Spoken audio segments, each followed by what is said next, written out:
Setelah berhari-hari menghabiskan waktu memainkan sebuah game, tubuhku akhirnya menyerah. Aku gugur, dan kupikir semuanya telah selesai. Namun saat membuka mata, aku justru terbangun di dunia yang sangat kukenal. Para petualang yang berlalu lalang, hingga monster yang berkeliaran di luar gerbang kota. Semua tempat yang selama ini hanya kulihat dari balik layar, kini benar-benar ada di hadapanku. Aku telah terinkarnasi ke dalam game yang sudah kumainkan selama ratusan jam. Awalnya aku yakin semua pengetahuanku tentang dunia ini akan membuatku menjadi orang terkuat. Tapi sesaat kemudian, sebuah jendela status muncul di hadapanku dan menghancurkan semua dugaanku. Aku tidak mendapatkan kelas pahlawan. Aku bukan penyihir. Aku juga bukan kesatria. Sebagai gantinya, aku memperoleh sebuah kemampuan yang terlemah di dalam game. Kemampuan itu bernama crafting. Kemampuan untuk menciptakan senjata apapun yang kubayangkan. Saat itulah aku sadar, dunia game ini tidak lagi mengikuti cerita yang pernah kumainkan. Dan mungkin, akulah alasan mengapa takdir dunia ini akan berubah. Inilah awal kisah seorang pemuda biasa yang akan menempa senjata legendaris dan mengubah takdir dunia game VR. Sebelumnya, di dunia nyata terdapat sebuah game VR yang sangat populer dengan jutaan pemain aktif bernama Zero Fantasy Online, atau yang lebih dikenal sebagai ZFO. Di dalam dunia tersebut, seekor monster raksasa yang mengerikan mengaum dengan dahsyat. Sementara di hadapannya berdiri seorang kesatria yang bersiap menghadapi pertarungan terakhir. Dialah Alan yang telah mencapai level 998 dan hanya tinggal selangkah lagi menjadi pemain pertama yang berhasil menyentuh batas level maksimum dalam permainan. Di dunia nyata, pemuda itu terus menggerakkan tetikus tanpa henti dengan konsentrasi penuh. Mengenakan headset VR, ia mengerahkan seluruh kemampuannya demi memenangkan pertarungan. Dalam benaknya sempat terlintas bahwa bermain selama 200 jam tanpa istirahat memang terasa berlebihan. Tetapi ia hanya ingin meraih satu pencapaian besar yang dapat mengukir namanya dalam sejarah. Selama hidupnya, ia tidak pernah menonjol dalam pelajaran maupun olahraga. Apapun yang ia lakukan selalu berakhir tanpa mampu menjadi yang terbaik. Rasa kecewa memenuhi hatinya hingga ia mengepalkan tangan dengan penuh kekesalan. Namun di dunia ZFO, ia percaya dirinya mampu menjadi yang nomor satu. Kembali ke dalam permainan, monster itu menerjang dengan serangan yang sangat dahsyat. Sang ksatria justru tersenyum karena telah menyiapkan serangan balasan yang sempurna. Ia melompat tinggi ke udara untuk melancarkan serangan penutup yang akan mengantarkannya menjadi pemain terbaik. Namun tepat pada saat itu, rasa nyeri yang luar biasa tiba-tiba menyerang dadanya. Matanya terbuka lebar, penglihatannya mulai mengabur, dan kesadarannya perlahan menghilang. Penyesalan yang begitu besar memenuhi pikirannya karena ia sudah berada begitu dekat dengan impiannya. Sesaat kemudian, layar komputernya menampilkan tulisan bahwa karakternya telah kalah. Pada akhirnya, pemuda itu kehilangan kesadaran untuk selamanya di depan komputernya. Tak lama kemudian, ia terbangun di sebuah tempat yang gelap gulita dengan seberkas cahaya tampak di kejauhan. Penglihatannya perlahan kembali normal, hingga ia menyadari dirinya berada di tengah sebuah hutan yang asing. Ia juga merasakan bahwa dirinya kini berada di dalam tubuh yang berbeda. Tiba-tiba terdengar jeritan penuh kepanikan. Seseorang memohon agar goblin itu menghentikan serangannya terhadap tanaman buah mereka. Namun monster hijau itu tanpa belas kasihan terus menginjak buah semangka tersebut. Melihat kejadian itu, para penduduk desa segera berlarian menyelamatkan tanaman buah mereka. Alan dibuat terkejut karena ia langsung mengenali goblin tersebut sebagai monster yang berasal dari game ZFO. Saat dirinya masih mencoba memahami situasi, seorang pria yang membawa beliung menyerang goblin itu dari belakang. Serangannya berhasil mengenai kepala monster, tetapi sama sekali tidak memberikan dampak berarti. Goblin itu pun berbalik dengan wajah kesal dan memperlihatkan statusnya sebagai Fire Goblin level 7. Sementara itu, pria desa yang hanya seorang petani level 1 langsung diliputi rasa takut karena perbedaan kekuatan mereka begitu jauh. Pada saat yang sama, Alan menyadari bahwa kini ia benar-benar bisa merasakan tubuhnya secara nyata. Semua potongan kejadian akhirnya tersusun dengan jelas di kepalanya. Ia menyadari bahwa dirinya telah bereinkarnasi ke dalam dunia game ZFO. Setelah memahami kenyataan itu, hal pertama yang ia lakukan adalah memeriksa statusnya. Sebuah layar biru muncul di hadapannya dan memperlihatkan bahwa namanya kini adalah Alan dengan level 1. Pemuda itu merasa sangat kecewa karena sebelumnya ia hanya tinggal selangkah lagi mencapai level maksimum. Di tengah kekecewaannya, salah seorang penduduk desa memanggilnya sebagai seorang petualang dan memohon bantuannya untuk menyelamatkan mereka dari serangan para monster. Ellen merasa sangat heran karena NPC di dunia game ini mampu mengenalinya dan bahkan meminta pertolongannya. Hal itu membuatnya menyadari bahwa dunia ini masih mengikuti alur cerita utama seperti yang ada di dalam permainan. Ia kemudian meminta mereka menunggu sebentar karena ia harus menentukan kelasnya terlebih dahulu. Penduduk desa itu terkejut dan mengatakan bahwa mustahil seseorang yang masih level 1 mampu mengalahkan Fire Goblin level 7. Ellen mengakui bahwa perkataan itu memang benar, lalu mulai berpikir keras mencari cara untuk menghadapi monster tersebut. Ia membuka layar pemilihan kelas dan merasa semua pilihan biasa tidak akan cukup membantunya. Di antara berbagai pilihan, pandangannya tertuju pada satu kelas bernama Crafter yang hanya memiliki satu kemampuan. Ia teringat bahwa di dalam game, kelas itu selalu dianggap sebagai kelas terburuk. Namun kali ini situasinya sudah berbeda. Dunia game kini menjadi kenyataan baginya, sehingga ia percaya kemampuan Crafter dapat dimanfaatkan dengan cara yang tidak pernah terpikirkan sebelumnya. Tanpa ragu sedikit pun, Ellen menyentuh layar tersebut dan langsung memilih kelas Crafter. Cahaya biru menyelimuti tubuhnya, kemudian ia segera mencoba kemampuan barunya. Ia memusatkan konsentrasi dan mengaktifkan kemampuan bernama Craft. Sebuah kubus energi muncul di telapak tangannya lalu berubah bentuk dengan sangat cepat. Beberapa saat kemudian, sebuah senapan serbu modern muncul di genggamannya dalam kondisi siap digunakan. Ellen tersenyum puas karena kemampuannya untuk menciptakan berbagai benda benar-benar berhasil. Ia teringat masa lalunya ketika belajar dengan sangat tekun hingga memiliki pengetahuan luar biasa luas. Bahkan ia memahami struktur rumit sebuah pesawat tempur. Berbekal pengetahuan itulah, ia mampu menciptakan berbagai peralatan modern. Para penduduk desa dibuat tercengang karena belum pernah melihat senjata seperti itu sebelumnya. Mereka bahkan mempertanyakan kelas yang dimiliki Ellen.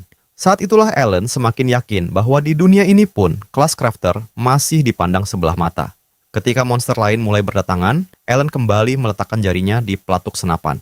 Ia kemudian melepaskan tembakan melewati bahu para penduduk desa demi melindungi mereka. Dengan bidikan yang sangat akurat, satu persatu goblin yang mendekat berhasil dilumpuhkan sebelum sempat memberikan perlawanan. Kedua pria desa itu hanya mampu memandangi pemandangan tersebut dengan wajah penuh keterkejutan. Setelah semuanya selesai, Ellen meniup ujung laras senapannya dengan ekspresi layaknya seorang ahli. Ia kini sadar bahwa dirinya mampu membawa berbagai senjata modern ke dunia abad pertengahan ini. Karena alasan itulah ia meyakini bahwa kelas Crafter sebenarnya merupakan kelas terbaik. Para penduduk desa masih tidak mampu memahami bagaimana seseorang yang baru level 1 dapat mengalahkan Fire Goblin level 7 dengan begitu mudah. Mereka hanya menatap sang petualang sambil bertanya-tanya apa yang sebenarnya baru saja terjadi. Ellen kemudian menawarkan bantuan agar mereka juga mampu melindungi diri sendiri. Salah satu senjata di tangannya memancarkan cahaya biru yang sangat terang. Lalu dua buah senapan muncul dan diberikan kepada kedua penduduk desa tersebut. Mereka memegang senjata itu dengan penuh kekaguman dan segera mengucapkan terima kasih atas perlengkapan luar biasa yang telah diberikan. Salah seorang dari mereka sempat khawatir jika peluru senjata itu mengenai rekan sendiri secara tidak sengaja. Namun Ellen dengan tenang menjelaskan bahwa ia telah memasang pembatas khusus pada senjata tersebut sehingga tidak akan melukai sekutu. Untuk membuktikan ucapannya, ia langsung melepaskan satu tembakan ke arah salah seorang penduduk desa. Peluru itu memantul dari lengannya tanpa menimbulkan luka sedikit pun. Meski begitu, Ellen merasakan bahwa menggunakan kemampuan menciptakan benda sedikit menguras energinya. Setelah menyaksikan bukti tersebut, kedua penduduk desa menjadi jauh lebih percaya diri dan segera mengarahkan senapan mereka kepada para monster. Hujan peluru dari senapan modern itu membuat para goblin sama sekali tidak memiliki kesempatan untuk mendekat. Ellen hanya memperhatikan seluruh pemandangan itu dengan ekspresi tenang dan penuh kepuasan. Tiba-tiba sebuah layar kenaikan level muncul di hadapannya dan levelnya meningkat menjadi 2. Sebuah penjelasan menunjukkan bahwa pengalaman bertarung juga dibagikan kepada pencipta senjata yang digunakan. Setelah pertempuran berakhir, salah seorang penduduk desa menyerahkan sebuah batu sihir kepada Ellen sebagai tanda terima kasih atas bantuan yang telah ia berikan. Ia menatap benda itu dengan saksama dan langsung mengenalinya sebagai batu sihir milik goblin berelemen api. Batu sihir semacam ini menyegel kekuatan para monster dan dapat dijual kepada guild petualang. Energi yang tersimpan di dalamnya kemudian diekstraksi untuk berbagai keperluan. Namun, suasana tiba-tiba berubah ketika salah seorang pria berteriak ketakutan sambil menunjuk ke arah depan. Sesosok goblin raksasa yang mengenakan zirah lengkap serta membawa perisai muncul menghadang mereka. Pemuda itu segera menyadari bahwa makhluk tersebut adalah monster kelas bos yang sangat kuat. Sebuah layar informasi muncul dan menunjukkan bahwa monster itu adalah Goblin Knight level 13, jauh lebih tangguh dibandingkan goblin-goblin sebelumnya. Meskipun demikian, para penduduk desa tetap merasa percaya diri dan langsung melepaskan rentetan tembakan ke arah monster tersebut. Sayangnya, semua peluru hanya memantul dari permukaan perisainya tanpa meninggalkan sedikit pun kerusakan. Goblin Knight itu kemudian tersenyum sinis, seolah mengejek mereka karena serangan tersebut bahkan tidak terasa sedikit pun. Melihat kenyataan itu, para pria desa langsung diliputi keterkejutan karena seluruh serangan mereka sama sekali tidak berhasil. Alan segera menyadari bahwa dengan levelnya saat ini akan sangat sulit menciptakan senjata yang cukup kuat untuk menghadapi lawan tersebut. Tanpa memberi kesempatan, Goblin Knight langsung menyerbu sambil berlari ke arah mereka. Dalam kepanikan, para penduduk desa berteriak, meminta pemuda itu segera melarikan diri sebelum ikut kehilangan nyawa. Saat itulah ia menggenggam batu sihir tersebut dan teringat bahwa benda itu dapat digunakan sebagai material untuk proses perakitan. Tepat ketika monster itu mengayunkan gada besarnya, pemuda tersebut ternyata sudah memiliki sebuah rencana. Sambil menghindari serangan, ia bertanya-tanya, apakah benda apapun bisa dikonsumsi sebagai bahan perakitan. Ia pun memutuskan untuk menguji teorinya dengan menggunakan batu sihir itu melalui kemampuannya. Cahaya biru yang sangat terang langsung menyelimuti batu tersebut, sementara sebuah perlengkapan baru perlahan mulai terbentuk. Dalam hitungan detik, sebuah peluncur roket berkekuatan tinggi muncul di kedua tangannya dan siap digunakan. Pemuda itu tersenyum puas karena penggunaan batu sihir sebagai material memberikan efek khusus pada senjata hasil rakitannya. Alan kemudian menarik pelatuk senjatanya. Di dalam benaknya, ia menyadari bahwa kapasitas amunisi telah dikurangi menjadi 1 peluru untuk meningkatkan daya hancurnya. Selain itu, senjata tersebut juga memperoleh efek khusus dari batu sihir. Dengan kekuatan dahsyat, sebuah cahaya kuning melesat ke arah monster itu. Sebuah roket dengan wajah tersenyum mendadak telah dilepaskan. Monster itu hanya bisa terdiam dengan raut wajah gemetar ketakutan. Tiba-tiba, sebuah ledakan besar terjadi tepat di hadapan Alan. Ia berdiri menatap lawannya yang telah tumbang. Setelah monster itu dikalahkan, sistem menunjukkan bahwa level Alan langsung naik menjadi level 4. Ia pun menyadari bahwa levelnya meningkat 2 tingkat sekaligus. Alan kemudian menatap kristal merah yang muncul dari monster boss yang baru saja ia kalahkan. Dalam benaknya, ia mengakui bahwa mengalahkan bos dengan level lebih tinggi seorang diri merupakan pencapaian yang luar biasa. Melihat pemandangan itu, kedua pria tersebut terdiam. Mereka tidak menyangka bahkan monster boss dapat dikalahkan hanya dengan 1 serangan. Mereka juga heran karena senjata hasil crafting seharusnya lebih lemah daripada senjata biasa. Alan lalu menatap tangannya yang masih memancarkan cahaya biru terang. Ia menyadari bahwa senjata hasil crafting yang menggunakan batu sihir akan hancur secara otomatis setelah kekuatan sihirnya habis. Karena itu, ia harus mempertimbangkan penggunaan crafting biasa maupun crafting dengan batu sihir, sesuai dengan situasi yang dihadapi. Kedua pria itu kemudian bertanya-tanya mengapa Alan bisa sekuat itu. Mereka bahkan menduga bahwa Alan adalah seorang petualang dari klan terkenal. Alan hanya terdiam sejenak. Dengan tatapan tajam, ia menegaskan bahwa seperti yang terlihat, dirinya hanyalah seorang pemula. Sesaat kemudian, Alan tersenyum sinis. Di dunia itu, lahirlah satu-satunya crafter, sosok yang menjadi satu-satunya keberadaan yang mampu mengakhiri perang panjang melawan pasukan Raja Iblis. Seorang pria dengan penutup wajah, terlihat sedang menggenggam kubus berwarna biru di tangannya. Alan mengambil kristal merah tersebut. Ia merasa telah memahami hampir seluruh mekanisme kemampuan crafter. Namun, Alan sendiri masih belum menyadari sepenuhnya arti dari fakta tersebut. Ia kemudian mengangkat kristal itu tinggi-tinggi. Dalam benaknya, ia menyadari bahwa dengan benda itu, dirinya dapat meningkatkan level secara jauh lebih efisien. Dengan sorot mata yang penuh tekad, Alan berjanji bahwa kali ini ia pasti akan menjadi orang pertama di dunia yang mencapai level 99. Beberapa waktu kemudian, tanpa diduga seekor golem batu raksasa muncul tepat di hadapannya. Kini sang petualang telah mencapai level 13 dan hanya berniat menguji berbagai ciptaan barunya di dalam hutan. Ia sama sekali tidak menyangka akan bertemu dengan golem batu level 20 secepat ini. Meski begitu, ia tidak menunjukkan sedikit pun keraguan dan langsung melepaskan tembakan dari senapan serbunya ke arah monster tersebut. Semua peluru mengenai tubuh golem dengan tepat, tetapi tampaknya tidak memberikan hasil berarti. Hanya terlihat lubang-lubang kecil yang mengeluarkan asap pada bagian tubuh batu tempat peluru menghantam. Yang lebih mengejutkan lagi, golem batu itu mulai memulihkan dirinya dengan sangat cepat. Dalam waktu singkat, tubuhnya kembali utuh tanpa bekas kerusakan sedikit pun. Alan segera menyadari bahwa selain memiliki pertahanan yang luar biasa, monster itu juga mampu memulihkan dirinya dengan kecepatan tinggi. Ia memahami bahwa serangan fisik biasa tidak akan mampu mengatasinya, sehingga diperlukan strategi baru. Dengan sebuah rencana di kepalanya, pemuda itu kembali mengaktifkan kemampuannya untuk menciptakan aksesori tambahan bagi senjatanya.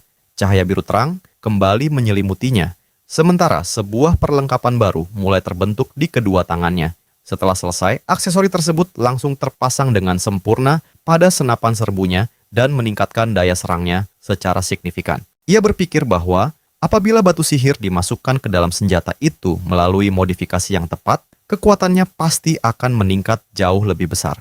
Yakin dengan idenya, ia segera membuka inventaris dan mengambil benda yang dibutuhkan. Dari dalam inventaris, ia mengeluarkan batu sihir milik golem yang ditemukan selama perjalanan. Batu sihir itu kemudian dipasang pada slot baru di senjatanya sebelum ia memutuskan untuk segera mengujinya. Seketika batu tersebut memancarkan cahaya yang sangat terang sambil melepaskan energi sihirnya. Alan memperhatikan dengan saksama ketika kekuatan tersebut mengalir ke seluruh bagian senapan. Perlahan-lahan senjata itu mengalami perubahan hingga tampilannya menyerupai batu padat. Kini perlengkapannya memperoleh efek tembus berkat batu sihir tersebut.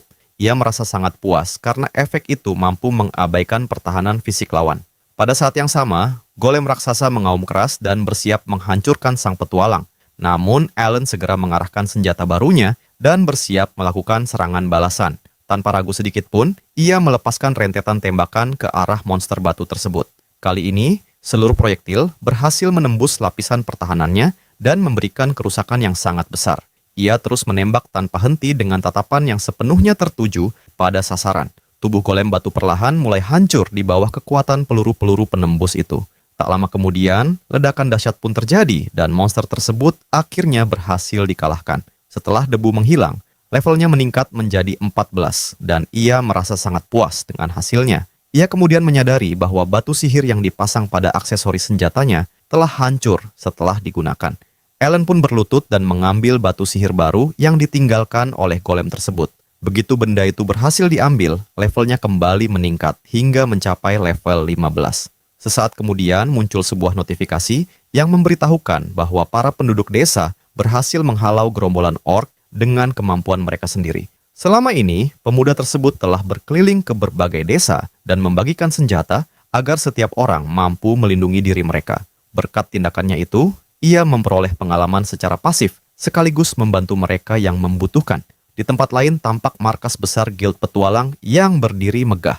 Di dalamnya, seseorang membicarakan seorang petualang baru yang mengalami peningkatan level dengan kecepatan luar biasa. Seorang wanita kemudian melihat ke dalam cermin sihir dan langsung terkejut oleh informasi yang muncul. Dua pria di sampingnya bahkan tidak percaya bahwa ada seseorang yang mampu naik dari level 4 menjadi level 15 hanya dalam hitungan beberapa hari. Cermin sihir itu kemudian memperlihatkan bahwa nama petualang misterius tersebut adalah Alan.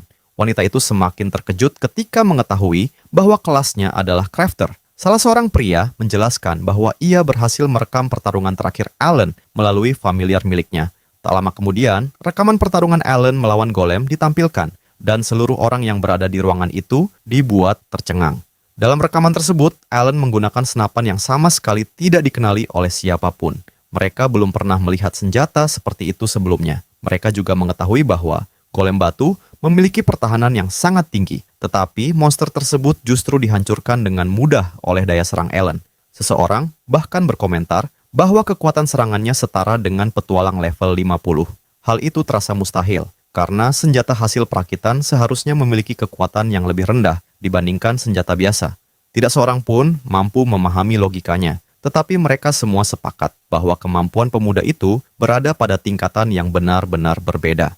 Setelah melihat semua itu, seorang pria berkacamata memutuskan untuk segera melaporkan keberadaan sosok tersebut kepada sang master.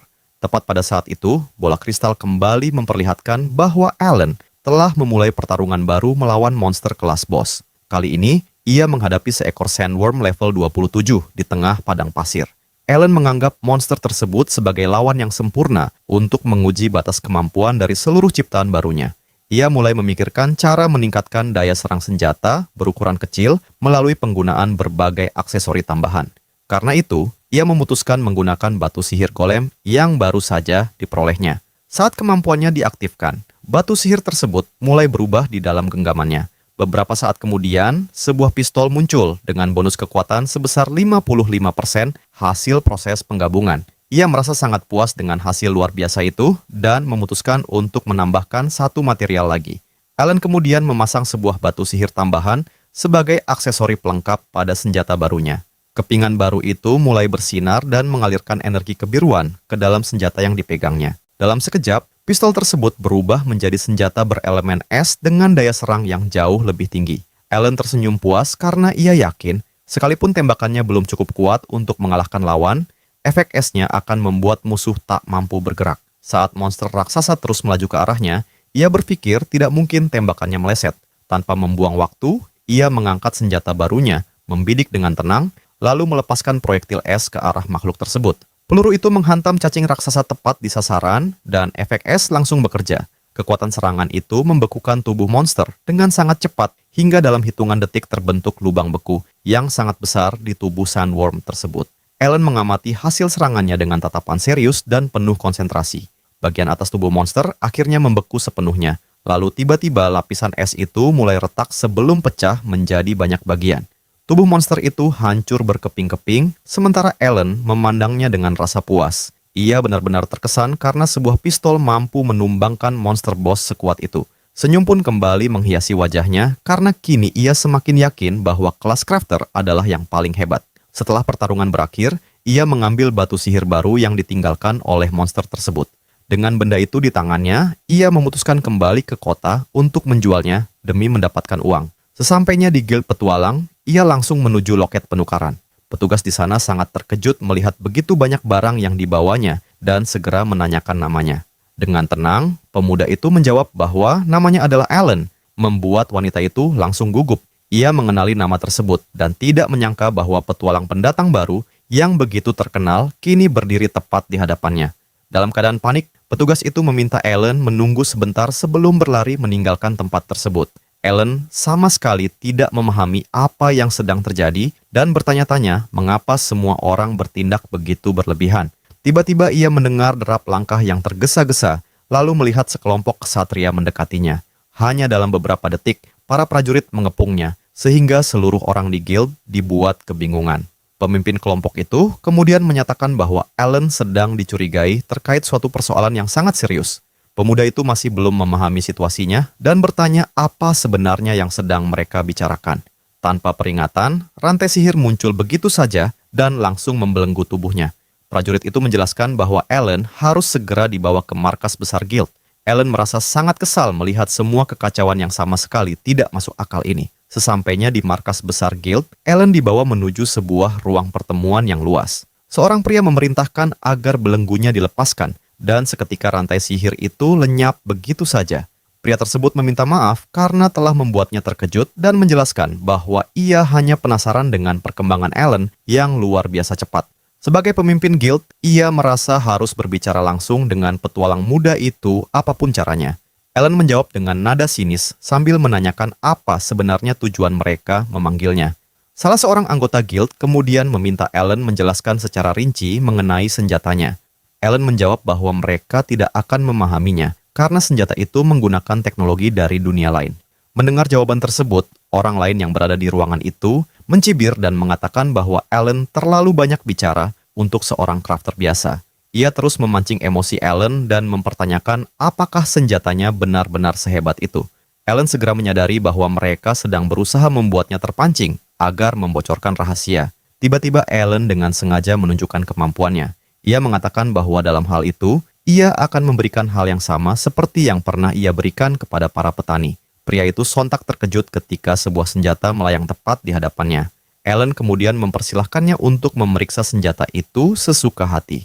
Tak lama kemudian, senjata tersebut jatuh dan tergeletak tepat di depan pria itu. Kedua rekannya hanya bisa terpaku. Mereka menyadari bahwa kekuatan serangan senjata itu setara dengan seorang ksatria pada tingkat yang sama. Lebih mengejutkan lagi, Alan mampu menembakkan serangan seperti itu berkali-kali secara beruntun, sesuatu yang menurut mereka mustahil dilakukan. Setelah menunjukkan kemampuannya, Alan berbalik dan melangkah pergi sambil mengatakan bahwa urusan mereka sudah selesai. Dengan sorot mata penuh tekad, ia dengan santai mengatakan bahwa tujuannya adalah menjadi orang pertama yang mencapai level 999. Pemimpin guild tampak sangat terkejut mendengar jawaban itu dan meminta Alan menunggu sejenak. Ia kemudian bertanya apakah tujuan akhir sang petualang adalah mengalahkan Raja Iblis. Alan mengangguk dan mengatakan bahwa hal itu juga akan menguntungkan guild, karena pasukan Raja Iblis telah menjadi ancaman besar. Sang pemimpin menyetujui pendapat tersebut dan menjelaskan bahwa umat manusia sedang menghadapi krisis yang belum pernah terjadi sebelumnya. Ia bahkan menyebutkan bahwa belum lama ini sebuah kota penting telah hancur sepenuhnya. Alan menjawab bahwa suatu hari nanti ia akan mengatasi masalah itu, tetapi ia meminta mereka membuat janji terlebih dahulu jika ingin menemuinya lagi. Ketika ia hendak pergi, pemimpin guild kembali memintanya untuk menunggu sebentar. Dengan rasa kesal yang semakin besar, Alan bertanya, apa lagi yang mereka inginkan darinya? Pria itu lalu menyarankan agar Alan bergabung dengan sebuah klan supaya dapat meningkatkan level lebih cepat. Ia menjelaskan manfaat sebuah klan dan bahkan menawarkan untuk memperkenalkannya kepada klan peringkat A. Namun pada saat yang sama, anggota guild lain langsung menyela dan mengeluh karena merasa rekannya terlalu terburu-buru. Ia mengklaim bahwa klannya jauh lebih baik karena rutin menjelajahi dungeon tingkat tinggi. Tak lama kemudian, seluruh orang di ruangan itu saling berdebat demi memperebutkan kesempatan merekrut Alan. Alan akhirnya menghentikan perdebatan tersebut dengan tegas dan mengatakan bahwa ia sama sekali tidak berniat bergabung dengan klan manapun. Dengan wajah kecewa, mereka hanya bisa mengatakan agar Alan menghubungi mereka jika suatu saat berubah pikiran. Alan pun berpamitan dan meninggalkan ruang pertemuan. Setelah ia pergi, kedua anggota guild itu berkomentar bahwa Alan adalah orang yang sangat sulit diajak bekerja sama. Mereka kembali memperhatikan salah satu senjatanya dan bertanya-tanya bagaimana seorang crafter mampu menciptakan benda sehebat itu. Pada akhirnya, guild memutuskan memanggil para pandai besi terbaik di negeri itu untuk menganalisis senjata tersebut. Di tempat lain, tampak sebuah pegunungan berbatu yang memiliki sebuah dungeon dengan banyak orang berkumpul di sekitarnya. Tempat itu merupakan pintu masuk dungeon Wolf Mine yang dipenuhi para petualang. Alan berjalan menembus keramaian sambil memperhatikan betapa sibuknya lokasi tersebut. Seorang pria memanggilnya dan menawarkan agar Alan bergabung dengan kelompoknya. Namun begitu melihat bahwa level Alan baru mencapai 15, pria itu langsung tercengang. Ia segera meminta maaf, lalu terburu-buru pergi sambil berkata bahwa dirinya tiba-tiba lupa dengan apa yang hendak disampaikan. Sambil menggerutu, pria itu mengatakan bahwa petualang pemula seharusnya tidak berada di dungeon level 25. Alan hanya berpikir bahwa ia datang ke tempat itu karena ingin memanfaatkan bonus selisih level, yaitu sistem yang memberikan pengalaman lebih besar saat menghadapi monster yang jauh lebih kuat. Tiba-tiba terdengar suara teriakan putus asa dari seorang gadis di dekatnya. Alan segera menoleh dan melihat sekelompok pria sedang memeluk seorang gadis muda untuk ikut bersama mereka. Pemimpin kelompok itu bernama Lucas dan ia memaksa pendeta wanita bernama Emma agar bergabung dengan timnya. Orang-orang di sekitar berbisik bahwa Lucas memang terkenal, sering menekan para wanita agar masuk ke kelompoknya. Tidak ada yang berani bertindak karena pendekar pedang itu memiliki level yang sangat tinggi dan terkenal bertindak gegabah. Emma berteriak agar mereka berhenti karena ia hanya ingin bergabung dengan kelompok yang memiliki level setara dengannya. Namun Lucas hanya menertawakannya dan menyuruh gadis itu memanfaatkan kesempatan tersebut. Seluruh anggota kelompoknya ikut tersenyum dengan tatapan yang membuat suasana semakin tidak nyaman, seolah mereka menganggap keadaan itu akan menguntungkan semua pihak. Tiba-tiba sebuah aura biru muncul dan menyelimuti tubuh Lucas, membuatnya kebingungan. Sesaat kemudian, sambaran petir menghantamnya dengan keras hingga tubuhnya menerima sengatan yang sangat kuat. Pada saat yang sama, sebuah patung perunggu berbentuk tangan muncul dari dalam tanah dan menghantam Lucas hingga terjatuh. Alan kemudian berjalan menghampiri Emma sambil meminta maaf dan menjelaskan bahwa ia masih agak kesulitan mengendalikan kekuatan tersebut. Dengan wajah datar, Alan mengatakan bahwa kemampuan crafting miliknya meleset dari sasaran. Pendekar pedang yang terjatuh di tanah bangkit sambil menahan rasa sakit dan sama sekali tidak percaya pada alasan itu. Ia berdiri dengan penuh amarah lalu mengancam Alan karena telah menyerangnya seperti itu. Alan dengan santai menjelaskan bahwa ia hanya sedang menguji kemampuannya dan pria itu memang berada di posisi yang tepat. Mendengar jawaban itu, pria tersebut semakin kesal karena keberanian pemuda itu dan kembali melontarkan kata-kata kasar. Tanpa berpikir panjang, Lukas mencabut pedangnya dan bersiap bertarung. Namun, saat memperhatikan lebih saksama, ia baru menyadari bahwa petualang di hadapannya hanyalah seorang level 15. Rekan-rekannya langsung mengejeknya karena hampir saja bertarung melawan seorang pemula dengan level serendah itu. Lukas kemudian mengatakan bahwa bertarung melawan orang lemah hanya akan mempermalukan dirinya sendiri, sehingga ia memutuskan untuk membiarkan pemuda itu tetap hidup. Gadis di samping Ellen mengucapkan terima kasih karena telah menyelamatkannya, tetapi sang pemuda menjelaskan bahwa sebenarnya kejadian itu tidak sepenuhnya seperti yang ia bayangkan. Tiba-tiba, pendekar pedang itu berteriak dan mengatakan bahwa pembicaraan mereka belum selesai. Ia mengaku memang membiarkan Ellen tetap hidup, tetapi bukan berarti ia akan membiarkannya pergi begitu saja. Ellen pun berbalik dan dengan tenang bertanya apa sebenarnya rencana pria itu terhadap dirinya dan gadis tersebut. Pendekar pedang lalu menunjuk ke arah ruang bawah tanah dan mengusulkan sebuah perlombaan. Mereka akan berlomba melihat siapa yang mampu menaklukkan ruang bawah tanah itu dalam waktu tercepat. Ia mengatakan bahwa jika dirinya menang, ia akan menghajar petualang pemula itu habis-habisan hingga tak lagi mampu melawan. Sang pendeta wanita langsung memprotes karena perbedaan level mereka sangat jauh dan jelas tidak adil. Namun pendekar pedang itu justru menambahkan syarat lain, bahwa jika dirinya menang, gadis itu akan menjadi hadiahnya. Mendengar usulan yang begitu menjijikan, gadis tersebut langsung diliputi ketakutan. Ellen tanpa ragu menerima tantangan itu. Saat hendak menyebutkan hadiah jika dirinya menang, ia justru berkata bahwa sebenarnya ia sama sekali tidak membutuhkan imbalan apapun. Lukas hanya menyeringai sambil mengatakan bahwa tidak mungkin pemuda itu keluar sebagai pemenang. Ellen kemudian menyentuh rambutnya sendiri sambil berpikir sejenak mengenai seluruh situasi tersebut. Dalam benaknya, hadiah apapun dari orang selemah itu sama sekali tidak memiliki nilai.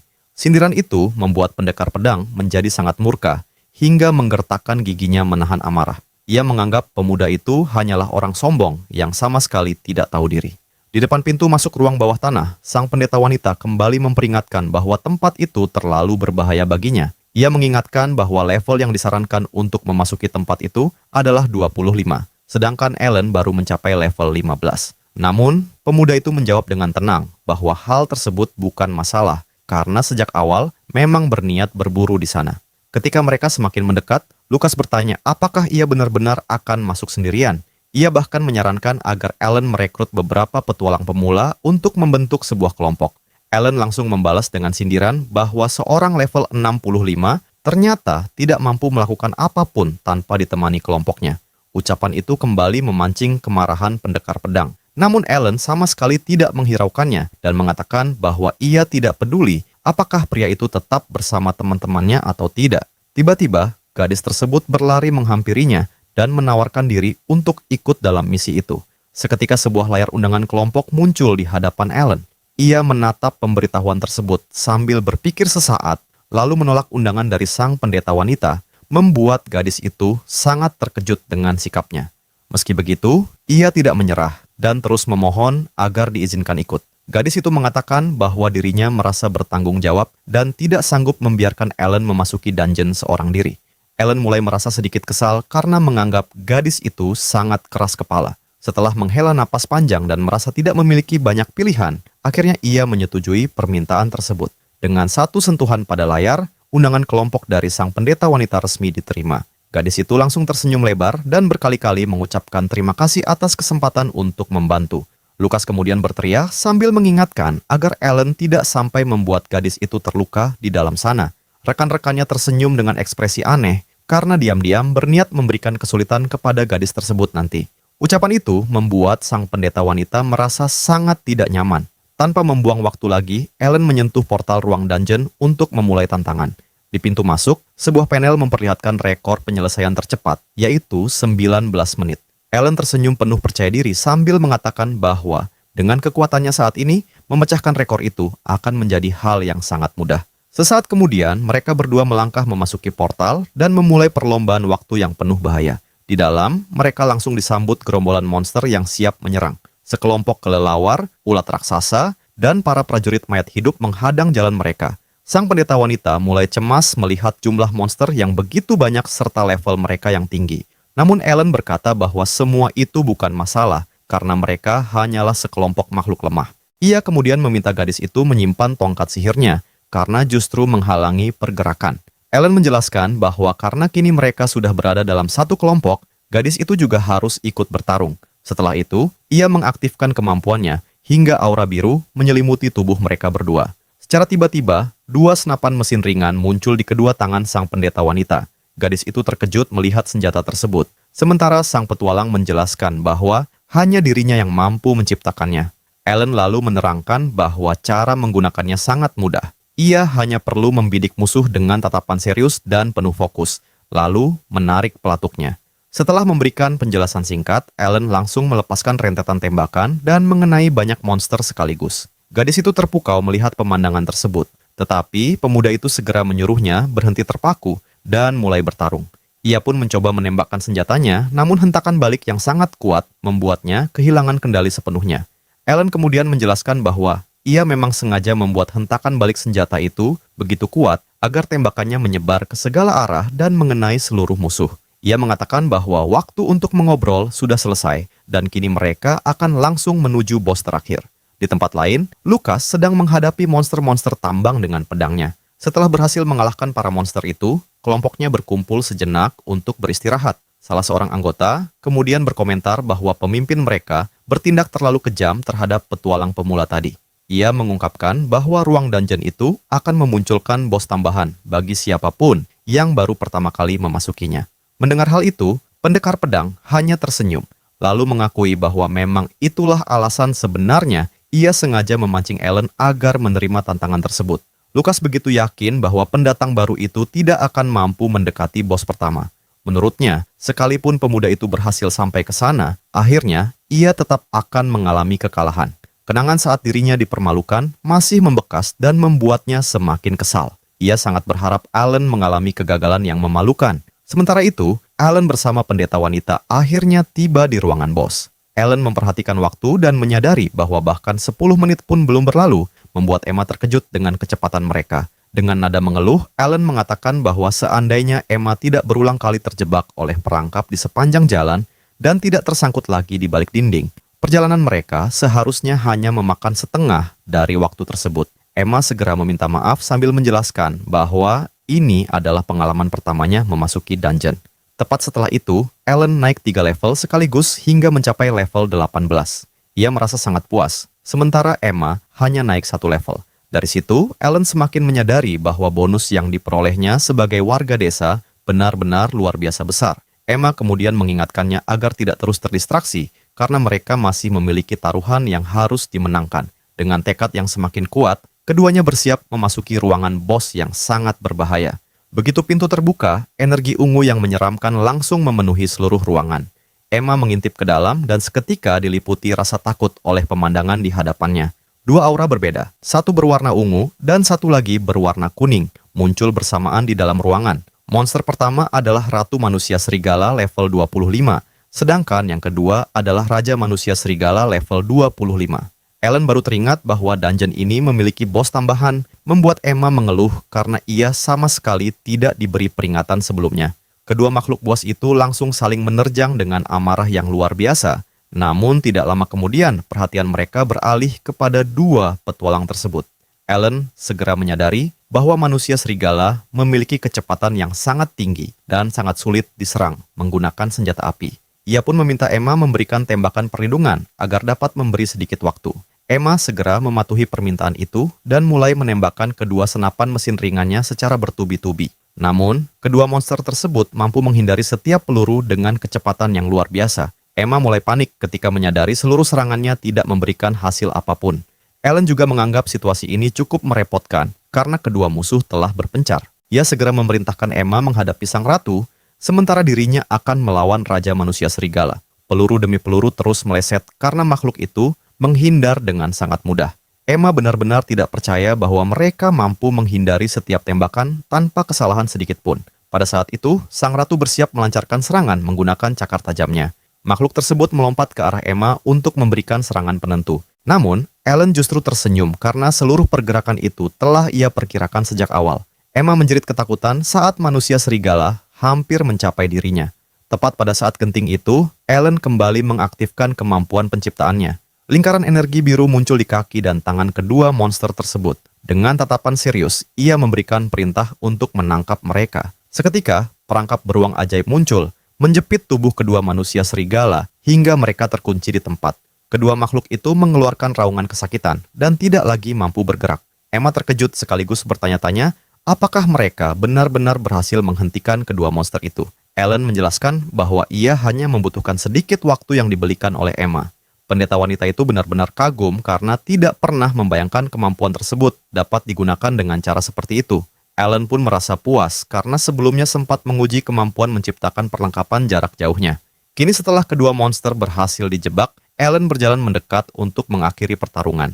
Ia menciptakan sebuah pistol lalu berkata bahwa manusia serigala yang tidak mampu menghindar hanyalah monster biasa. Raja manusia serigala berusaha keras melepaskan diri dari perangkap, tetapi tubuhnya sama sekali tidak bergeser. Alan kemudian mengarahkan pistolnya ke arah makhluk yang sudah tidak berdaya itu.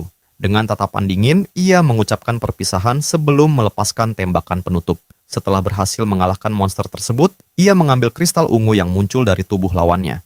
Alan kemudian berbalik melihat ke arah rekan setimnya. Pada saat yang sama, Emma berlari menghampirinya sambil memberitahu bahwa ia juga telah berhasil mengalahkan sang ratu. Tidak lama kemudian, layar sistem muncul dan menunjukkan bahwa mereka berhasil memecahkan rekor dungeon tersebut. Alan pun mengatakan bahwa tugas mereka telah selesai dan kini saatnya kembali. Begitu keluar dari portal, mereka langsung disambut para warga desa yang berkali-kali mengucapkan terima kasih atas bantuan yang telah diberikan. Emma kemudian bertanya mengenai senjata yang digunakannya, dan Alan dengan santai mengatakan bahwa semua senjata itu boleh ia simpan. Di sisi lain, teman-teman Lukas melihat keduanya keluar dan menyadari bahwa baru sekitar 10 menit berlalu. Mereka langsung mengira Alan dan Emma menyerah, lalu melarikan diri agar tidak perlu bertemu kelompok mereka. Namun, Alan justru bertanya apa yang sedang mereka bicarakan sambil tersenyum mengejek dan mengatakan bahwa mereka sudah menyelesaikan dungeon. Kedua petualang itu segera menyuruhnya berhenti berbohong. Alan lalu menyuruh mereka memeriksa kristal karena sebuah rekor baru telah tercipta. Teman Lukas tidak mempercayainya dan menganggap lelucon itu sama sekali tidak lucu. Ia juga meremehkan Alan karena levelnya rendah dan kelasnya dianggap tidak berguna. Dengan senyum penuh percaya diri, ia menyentuh kristal untuk membuktikan bahwa Alan sedang berbohong. Namun, sesaat kemudian wajahnya langsung berubah menjadi ekspresi keterkejutan yang luar biasa. Kristal itu benar-benar menunjukkan rekor baru, yaitu 9 menit 48 detik. Salah seorang dari mereka begitu terkejut hingga terjatuh ke tanah, sementara yang lain sama sekali tidak mampu memahami bagaimana hal itu bisa terjadi. Alan kemudian dikelilingi aura biru dan mengatakan bahwa ia akan memberikan sebuah hadiah istimewa. Ia kembali menggunakan kemampuan penciptaannya hingga berbagai macam senjata muncul tepat di hadapan semua orang. Salah seorang petualang mengambil salah satu senjata tersebut sambil bertanya-tanya perlengkapan jenis apa itu. Layar sistem kemudian menunjukkan bahwa kekuatan serangnya mencapai 153, angka yang sangat tinggi.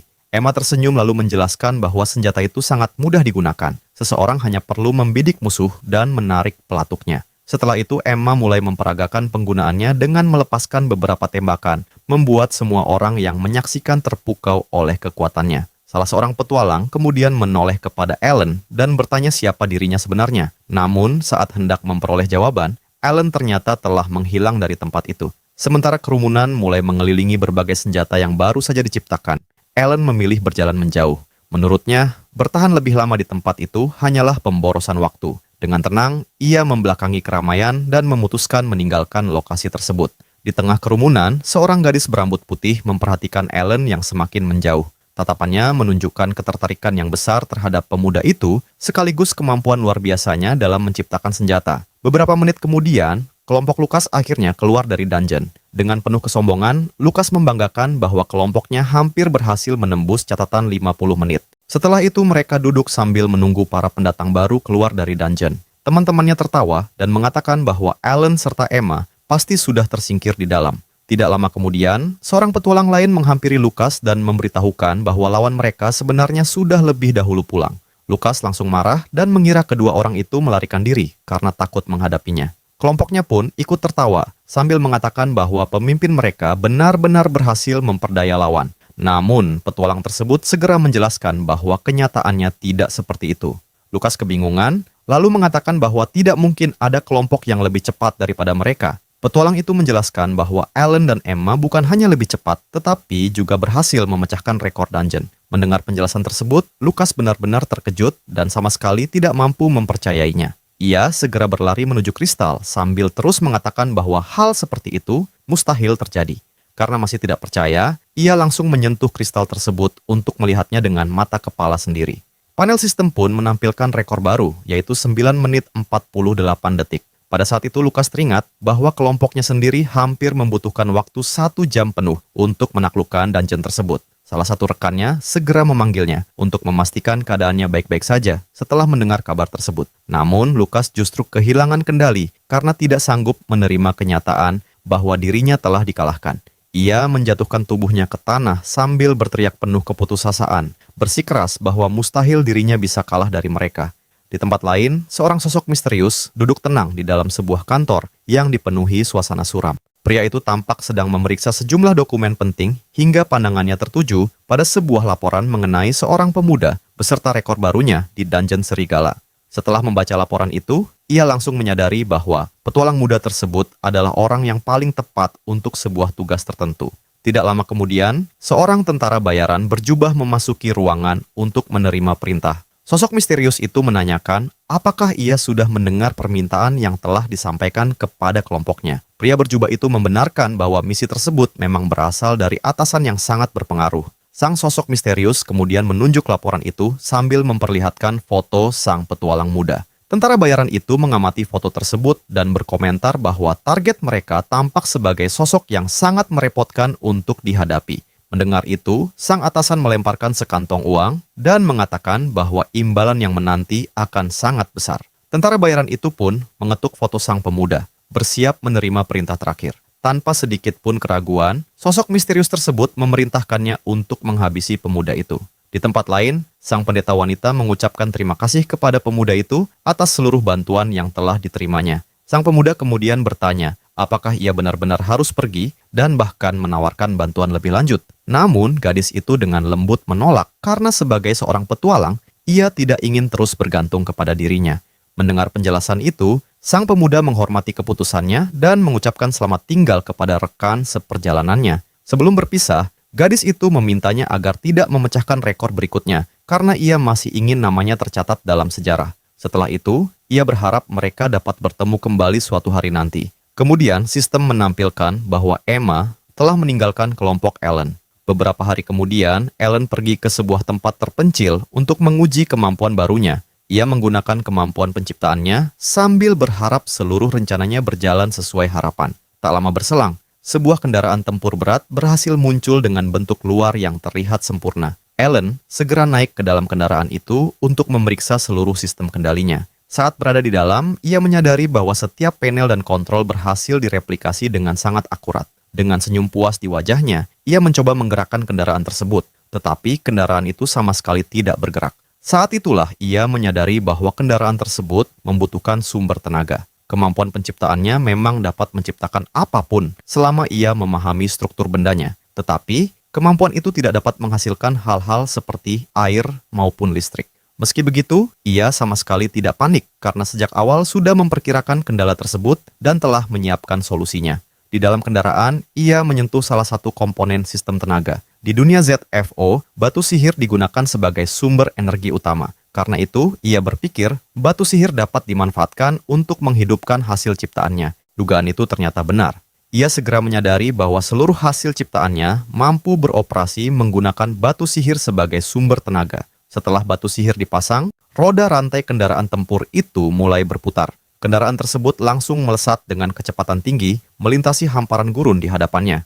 Melihat hasil yang begitu memuaskan, sang pemuda merayakan keberhasilan uji coba tersebut. Setelah beberapa saat, kendaraan tempur itu berhenti di tengah gurun. Sementara sang pemuda memperhatikannya dengan saksama. Tiba-tiba batu sihir di dalam kendaraan itu pecah menjadi serpihan-serpihan kecil. Ia terkejut karena seluruh energi batu sihir habis terkuras hanya dalam sekejap. Sang pemuda turun dari kendaraan dan menyadari bahwa kemampuannya masih belum cukup untuk mengendalikan kendaraan sebesar itu secara optimal. Ia memahami bahwa dirinya membutuhkan batu sihir dengan kualitas yang jauh lebih baik. tetapi tetap merasa puas karena uji coba tersebut membuahkan hasil yang menjanjikan. Setelah itu, ia memutuskan mencoba sesuatu yang berukuran lebih kecil dengan kembali menggunakan kemampuan penciptaannya. Kali ini, sebuah drone pengintai yang dikendalikan melalui suara muncul di hadapannya. Ia memasukkan batu sihir baru ke dalam kompartemen energi drone tersebut. Begitu tenaga mulai mengalir, drone itu langsung terbang ke udara, membuatnya penasaran berapa lama sumber energinya mampu bertahan. Ia memerintahkan drone untuk terbang lebih tinggi sambil merekam seluruh area gurun di sekelilingnya. Sang pemuda tersenyum puas karena performa perangkat itu jauh melampaui perkiraannya. Ia kemudian berpikir bahwa jika kamera pada drone tersebut diganti dengan sebuah senjata, maka benda itu dapat berubah menjadi alat tempur yang sangat efektif. Setelah itu, ia mengambil sebuah tablet untuk melihat hasil rekaman drone. Alan merasa kualitas rekamannya jauh lebih baik daripada yang ia bayangkan. Namun, tiba-tiba, ia menghentikan tayangan ketika melihat sesuatu yang mencurigakan di layar. Di kejauhan tampak sekelompok orang sedang mengawasinya. Ia mulai bertanya-tanya apakah mereka sedang memburunya. Sang pemuda teringat pada orang-orang yang pernah ditemuinya di tambang dan langsung merasakan niat permusuhan yang sangat kuat dari kelompok tersebut. Karena tidak menyukai situasi itu, ia memutuskan menghampiri mereka secara langsung untuk menanyakan tujuan mereka. Di sisi lain, salah seorang tentara bayaran memperingatkan bahwa target mereka sedang mendekati kelompok. Seorang pria berjubah lainnya merasa ragu karena menurutnya kemampuan penyamaran mereka seharusnya membuat mereka tidak mungkin terlihat. Namun Alan justru berteriak lantang sambil memanggil 5 orang yang sedang bersembunyi di balik bebatuan. Seketika, kelima tentara bayaran itu diperlihatkan sedang mengawasi sang pemuda dari kejauhan. Salah seorang di antara mereka bertanya kepada pemimpinnya mengenai langkah yang harus diambil setelah identitas mereka terbongkar. Salah satu anggota kelompok mulai mengkhawatirkan kecepatan serangan senjata sang pemuda, tetapi sang pemimpin justru mengatakan bahwa senjata tersebut tidak mungkin mampu melukai manusia. Mendengar itu, sang pemuda segera membalas bahwa mereka benar-benar salah memahami keadaan. Pemimpin kelompok kemudian langsung mengoreksi anggotanya dan memerintahkan seluruh anggota agar tetap waspada karena target mereka sangat berbahaya. Alan mengatakan bahwa dirinya tidak menyukai permainan petak umpet dan meminta mereka keluar dari tempat persembunyian. Beberapa saat kemudian, pemimpin kelompok muncul sambil mengakui bahwa mereka benar-benar lengah. Kelima tentara bayaran itu akhirnya memperlihatkan diri dan berdiri tepat di hadapan Alan. Sang pemuda memandangi mereka satu persatu sebelum bertanya apa tujuan mereka berada di gurun tersebut. Pemimpin pria berjubah itu meminta sang pemuda berhenti menatap kelompoknya seperti itu. Lalu tanpa basa-basi mengungkapkan bahwa tujuan mereka hanyalah menghabisi dirinya. Sesaat kemudian, kelima musuh itu tiba-tiba lenyap dari pandangannya. Alan langsung menyadari bahwa mereka memiliki kemampuan penyamaran tingkat tinggi. Meski demikian, ia merasa beruntung telah memilih senjata dengan kecepatan tembakan yang sangat tinggi. Tepat pada saat itu, salah seorang tentara bayaran muncul di belakangnya sambil mengejek bahwa senjata tersebut tidak akan mampu melukainya. Namun, seketika sebuah tembakan mengenainya hingga membuatnya sangat terkejut. Tanpa membuang waktu, sang pemuda langsung menghujani seluruh musuh dengan rentetan tembakan. Beberapa proyektil segera mengenai tentara bayaran lain yang sama sekali tidak menduga serangan itu. Dengan tatapan penuh fokus, ia terus menembakkan senjatanya hingga satu demi satu lawannya berhasil dilumpuhkan. Hanya dalam hitungan detik, seluruh anggota kelompok lainnya juga terkena serangan dan tersungkur di atas pasir. Melihat 4 orang sudah tidak mampu lagi melanjutkan perlawanan, ia mengatakan bahwa menantang seseorang yang telah bersenjata merupakan keputusan yang sangat buruk. Ia juga menambahkan bahwa mereka seharusnya menyusun rencana yang jauh lebih matang. Alan akhirnya memahami alasan mereka melakukan serangan secara langsung, sementara sang pemimpin kelompok masih belum memahami maksud perkataannya. Sang pemuda kemudian menjelaskan bahwa senjatanya biasanya memiliki sistem pengaman yang mencegah serangan berbahaya, tetapi karena kelompok itu terlihat sangat mencurigakan, ia mematikan sistem pengaman tersebut sebelum bertarung. Pada saat itu juga, sang pemimpin terkena tembakan di bagian kaki hingga terjatuh ke tanah tanpa mampu memberikan perlawanan. Sang pemuda memperingatkan bahwa setelah sistem pengaman dimatikan, siapapun yang terkena serangan tidak akan mampu bertahan. Tentara bayaran itu berlutut di atas pasir dalam keadaan kalah telak akibat senjata milik sang pemuda. Alan kemudian mengarahkan senjatanya ke arah kepala pemimpin kelompok tersebut dan menanyakan alasan dirinya dijadikan target, sambil memerintahkannya untuk mengatakan yang sebenarnya. Tentara bayaran itu menjawab bahwa tugas mereka hanyalah menghabisi siapapun yang telah ditetapkan sebagai target. Sang pemuda lalu bertanya siapa orang yang menyewa mereka karena ia tidak merasa pernah memiliki musuh. Tentara bayaran itu menjelaskan bahwa mungkin saja sang pemuda tidak melakukan kesalahan apapun. Menurutnya, alasan sebenarnya hanyalah karena kekuatan sang pemuda telah berkembang terlalu pesat, hingga membuat seseorang yang sangat berpengaruh merasa tidak senang. Ellen kembali bertanya apa maksud perkataan itu. Namun, tentara bayaran tersebut tiba-tiba menggigit sesuatu yang disembunyikan di dalam mulutnya. Dengan senyum tipis, ia mengatakan bahwa dirinya juga seorang profesional, sehingga tidak dapat membocorkan informasi lebih jauh. Tak lama kemudian, tubuhnya mulai melemah, kesehatannya memburuk dengan sangat cepat, hingga akhirnya ia tumbang di atas hamparan gurun. Ellen memandangi jasad itu dan menyadari bahwa tentara bayaran tersebut telah menelan sesuatu untuk mengakhiri hidupnya sendiri demi menjaga rahasia. Sebelum melanjutkan, ia mundur beberapa langkah sambil memikirkan ucapan orang-orang yang menyebutnya kuat, padahal levelnya baru 24. Tiba-tiba, sebuah suara misterius memuji keberhasilannya membalikkan keadaan dan mengalahkan sekelompok tentara bayaran berpengalaman. Dengan waspada, Ellen segera menoleh ke arah sebuah batu besar dan bertanya siapa yang berada di sana, serta apakah orang itu termasuk pihak musuh. Tak lama kemudian, seorang gadis turun dari atas batu sambil menggelengkan kepala, seolah tidak percaya dengan pertanyaan itu. Dengan kedua tangan bersedekap, ia menjelaskan bahwa dirinya sama sekali bukan bagian dari kelompok musuh, melainkan berada di pihak pemuda tersebut. Meski begitu, Ellen tetap menatapnya dengan sorot mata tajam dan penuh kecurigaan. Dalam hati ia merasa heran, jika dirinya memang dianggap kuat, mengapa orang lain bisa merasa gentar kepada seseorang yang hanya memiliki level serendah itu? Gadis bersepatu bot merah itu kemudian mengusulkan agar mereka bekerja sama karena menurutnya kerjasama tersebut akan menguntungkan bagi keduanya. Namun, pemuda itu langsung menolak dengan tegas dan mengatakan bahwa ia tidak membutuhkan rekan, baik sekarang maupun di masa depan. Sesaat kemudian, pikirannya melayang kepada sang pendeta wanita yang pernah menemaninya, membuatnya mengakui dalam hati bahwa mungkin hanya ada satu pengecualian. Gadis itu meminta agar ia tidak bersikap terlalu tertutup dan bersedia mendengarkan penjelasannya terlebih dahulu. Setelah menarik napas, ia mengungkapkan bahwa dirinya mengetahui siapa dalang yang menyewa para tentara bayaran untuk mengejar pemuda itu. Mendengar hal tersebut, Ellen tampak terkejut. Ia segera meminta gadis itu menyebutkan siapa orang tersebut. Tetapi sebelum itu, ia ingin memastikan satu hal. Gadis itu pun mengonfirmasi bahwa pemuda di hadapannya memang Ellen, sosok yang berhasil memecahkan rekor di tambang serigala. Ellen kemudian menjelaskan bahwa ia sempat bertanya karena seluruh statistik miliknya memang disembunyikan dari pandangan orang lain. Ia membuka menu pengaturan dan mengatakan bahwa popularitas terasa merepotkan sehingga ia memilih menyembunyikan informasinya. Setelah mengubah pengaturan hingga statistiknya dapat terlihat, ia bertanya, apakah gadis itu kini bisa melihatnya? Begitu statistik itu muncul, gadis tersebut langsung membuka matanya karena level Ellen ternyata hanya 24. Ia mengingat bahwa ketika melihatnya dari kejauhan, ia sempat mengira pemuda itu setidaknya telah mencapai level 80. Setelah itu, Ellen meminta gadis tersebut menunjukkan statistik miliknya agar pertukaran informasi terasa adil. Layar kemudian menampilkan bahwa penyihir bernama Melissa saat ini berada di level 50.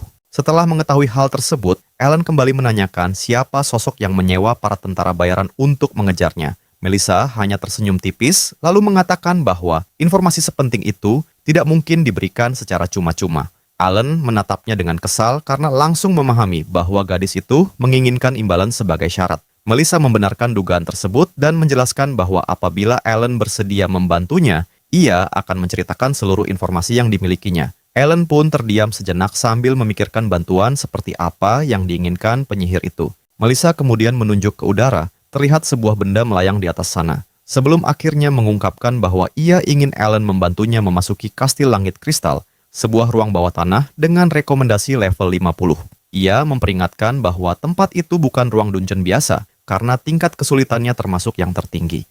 Di dalamnya terdapat banyak monster dan bos yang muncul secara acak, sehingga tidak ada seorang pun yang bisa menebak apa yang akan dihadapi berikutnya. Berbagai jebakan tersebar di setiap sudut dan mampu mengejutkan bahkan para petualang, paling berpengalaman sekalipun. Di bagian terdalam kastil itu juga bersemayam naga kristal, sang bos utama yang kekuatannya berada pada tingkatan yang sama sekali berbeda. Ellen lalu memastikan apakah yang diinginkan Melissa adalah bantuannya untuk menaklukkan ruang dungeon tersebut. Melissa mengangguk dan menjelaskan bahwa sebagai imbalan atas informasi mengenai dalang yang memburunya, Ellen harus menyerahkan bola naga giok yang akan dijatuhkan oleh sang bos setelah dikalahkan. Dalam hati, Ellen menyadari bahwa benda tersebut merupakan material kelas atas yang sangat berharga bagi penyihir dengan level seperti Melissa. Gadis itu kemudian bertanya apakah ia menerima kesepakatan tersebut. Awalnya, Melissa mengira seseorang dengan level 24 tidak akan sanggup melakukannya, sehingga ia hanya mencoba menawarkan. Tetapi di luar dugaan Ellen, langsung menyetujuinya tanpa ragu. Respons yang begitu cepat membuat Melissa tercengang. Dengan nada kesal, ia bertanya apakah Ellen benar-benar mendengarkan seluruh penjelasannya. Melissa kembali mengingatkan bahwa level yang direkomendasikan adalah 50 dan tempat itu sangat berbahaya. Namun Ellen hanya menjawab santai bahwa ia sudah mengetahui semua itu, bahkan mungkin lebih memahami kondisi kastel tersebut daripada Melissa sendiri. Dalam benaknya, ia teringat bahwa dahulu ia telah menyelesaikan tahap itu sebanyak 10 kali, dan saat ini yang terpenting adalah menemukan siapa orang yang sedang memburunya.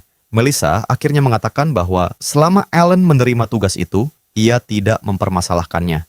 Ia pun mengulurkan tangan sebagai tanda untuk mengesahkan kerjasama mereka. Setelah kesepakatan tercapai, Ellen berkata bahwa mereka bisa segera berangkat. Namun Melissa langsung menolak sambil memperlihatkan ekspresi jengkel. Ia menjelaskan bahwa sayangnya mereka belum bisa menuju ke sana sekarang juga. Ellen pun bertanya apa penyebabnya. Melissa menerangkan bahwa ada 2 alasan. Alasan pertama adalah cara mencapai kastel langit kristal. Menurutnya, mereka harus menggunakan ritual teleportasi untuk menuju lokasi tersebut. Penjelasan itu membuat Ellen kebingungan karena ia teringat bahwa di dalam permainan dahulu, ia hanya perlu berbicara dengan seorang NPC untuk dipindahkan ke sana. Melissa kemudian menjelaskan bahwa Ellen tidak memenuhi persyaratan untuk mengikuti ritual tersebut.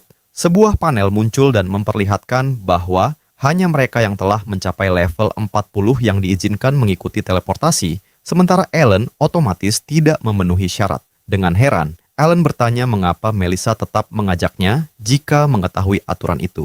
Gadis tersebut menjawab bahwa ia tidak akan pernah mengajaknya, seandainya sejak awal mengetahui level Ellen yang sebenarnya. Ellen tidak terlalu memedulikan hal itu, dan langsung bertanya mengenai alasan kedua. Melissa menjelaskan bahwa 2 orang saja tidak cukup untuk menjalankan misi tersebut. Menurutnya, mereka membutuhkan seorang petarung bertahan yang mampu menerima serangan musuh di garis depan. Selain itu, mereka juga memerlukan seorang penyerang dengan daya hancur tinggi karena sebagai penyihir, seluruh sihir miliknya lebih berfokus pada serangan area dan bukan serangan terhadap satu sasaran. Oleh sebab itu, prioritas Ellen seharusnya adalah meningkatkan levelnya terlebih dahulu. Sementara dirinya sendiri sebenarnya tidak keberatan menunggu. Namun, sesaat kemudian Ellen mengaku bahwa sebenarnya ia sedang berpacu dengan waktu. Melissa pun bertanya, apa alasannya? Dengan tubuh diselimuti aura biru, ia mengungkapkan bahwa dirinya ingin menjadi orang pertama yang mencapai level 99. Tatapan Ellen langsung berubah penuh tekad. Ia mengatakan bahwa dirinya tidak memiliki waktu untuk dihabiskan pada hal-hal yang tidak penting. Melissa tersenyum tipis dan mengatakan bahwa memiliki impian memang baik, tetapi satu-satunya cara tetaplah menaikkan level hingga mencapai 40 agar dapat menggunakan ritual teleportasi. Ellen mengangguk dan mengakui bahwa batasan level pada teleportasi memang menjadi masalah besar. Ia kemudian menatap kastel langit kristal yang melayang tinggi di angkasa sambil berpikir bahwa sihir terbang pun tidak akan mampu menjangkaunya. Setelah berpikir beberapa saat, wajahnya tiba-tiba memperlihatkan ekspresi seolah menemukan sebuah gagasan cemerlang. Ia mengatakan bahwa mereka sebenarnya dapat mencapai kastel itu tanpa menggunakan ritual. Melissa langsung kebingungan mendengar ucapan tersebut. Ellen kemudian mengaktifkan salah satu kemampuannya dan berkata bahwa ia akan menjelaskan nanti, tetapi terlebih dahulu ingin melakukan sebuah percobaan. Tak lama kemudian, sebuah drone muncul di hadapan mereka. Melissa penasaran dan bertanya bagaimana benda itu bekerja. Ellen menjelaskan bahwa itu adalah drone sihir yang berasal dari teknologi dunia lain.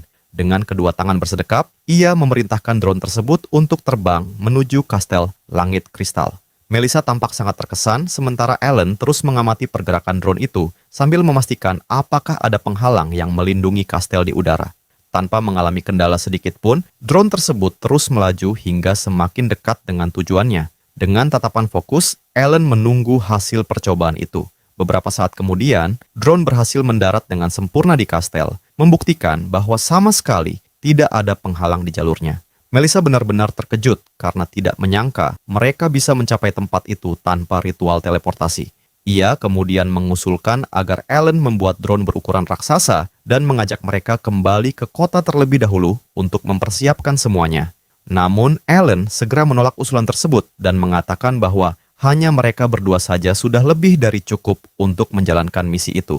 Melissa kembali kebingungan, lalu mengingatkan mengenai anggota tim lain yang sebelumnya ia sebutkan.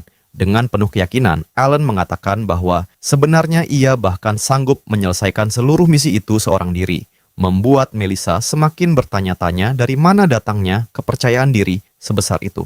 Sebelum memulai perjalanan, Alan memperingatkan bahwa ia tidak akan membuat drone raksasa. Ia menjelaskan bahwa semakin besar suatu benda, semakin buruk efisiensi bahan bakar sihirnya.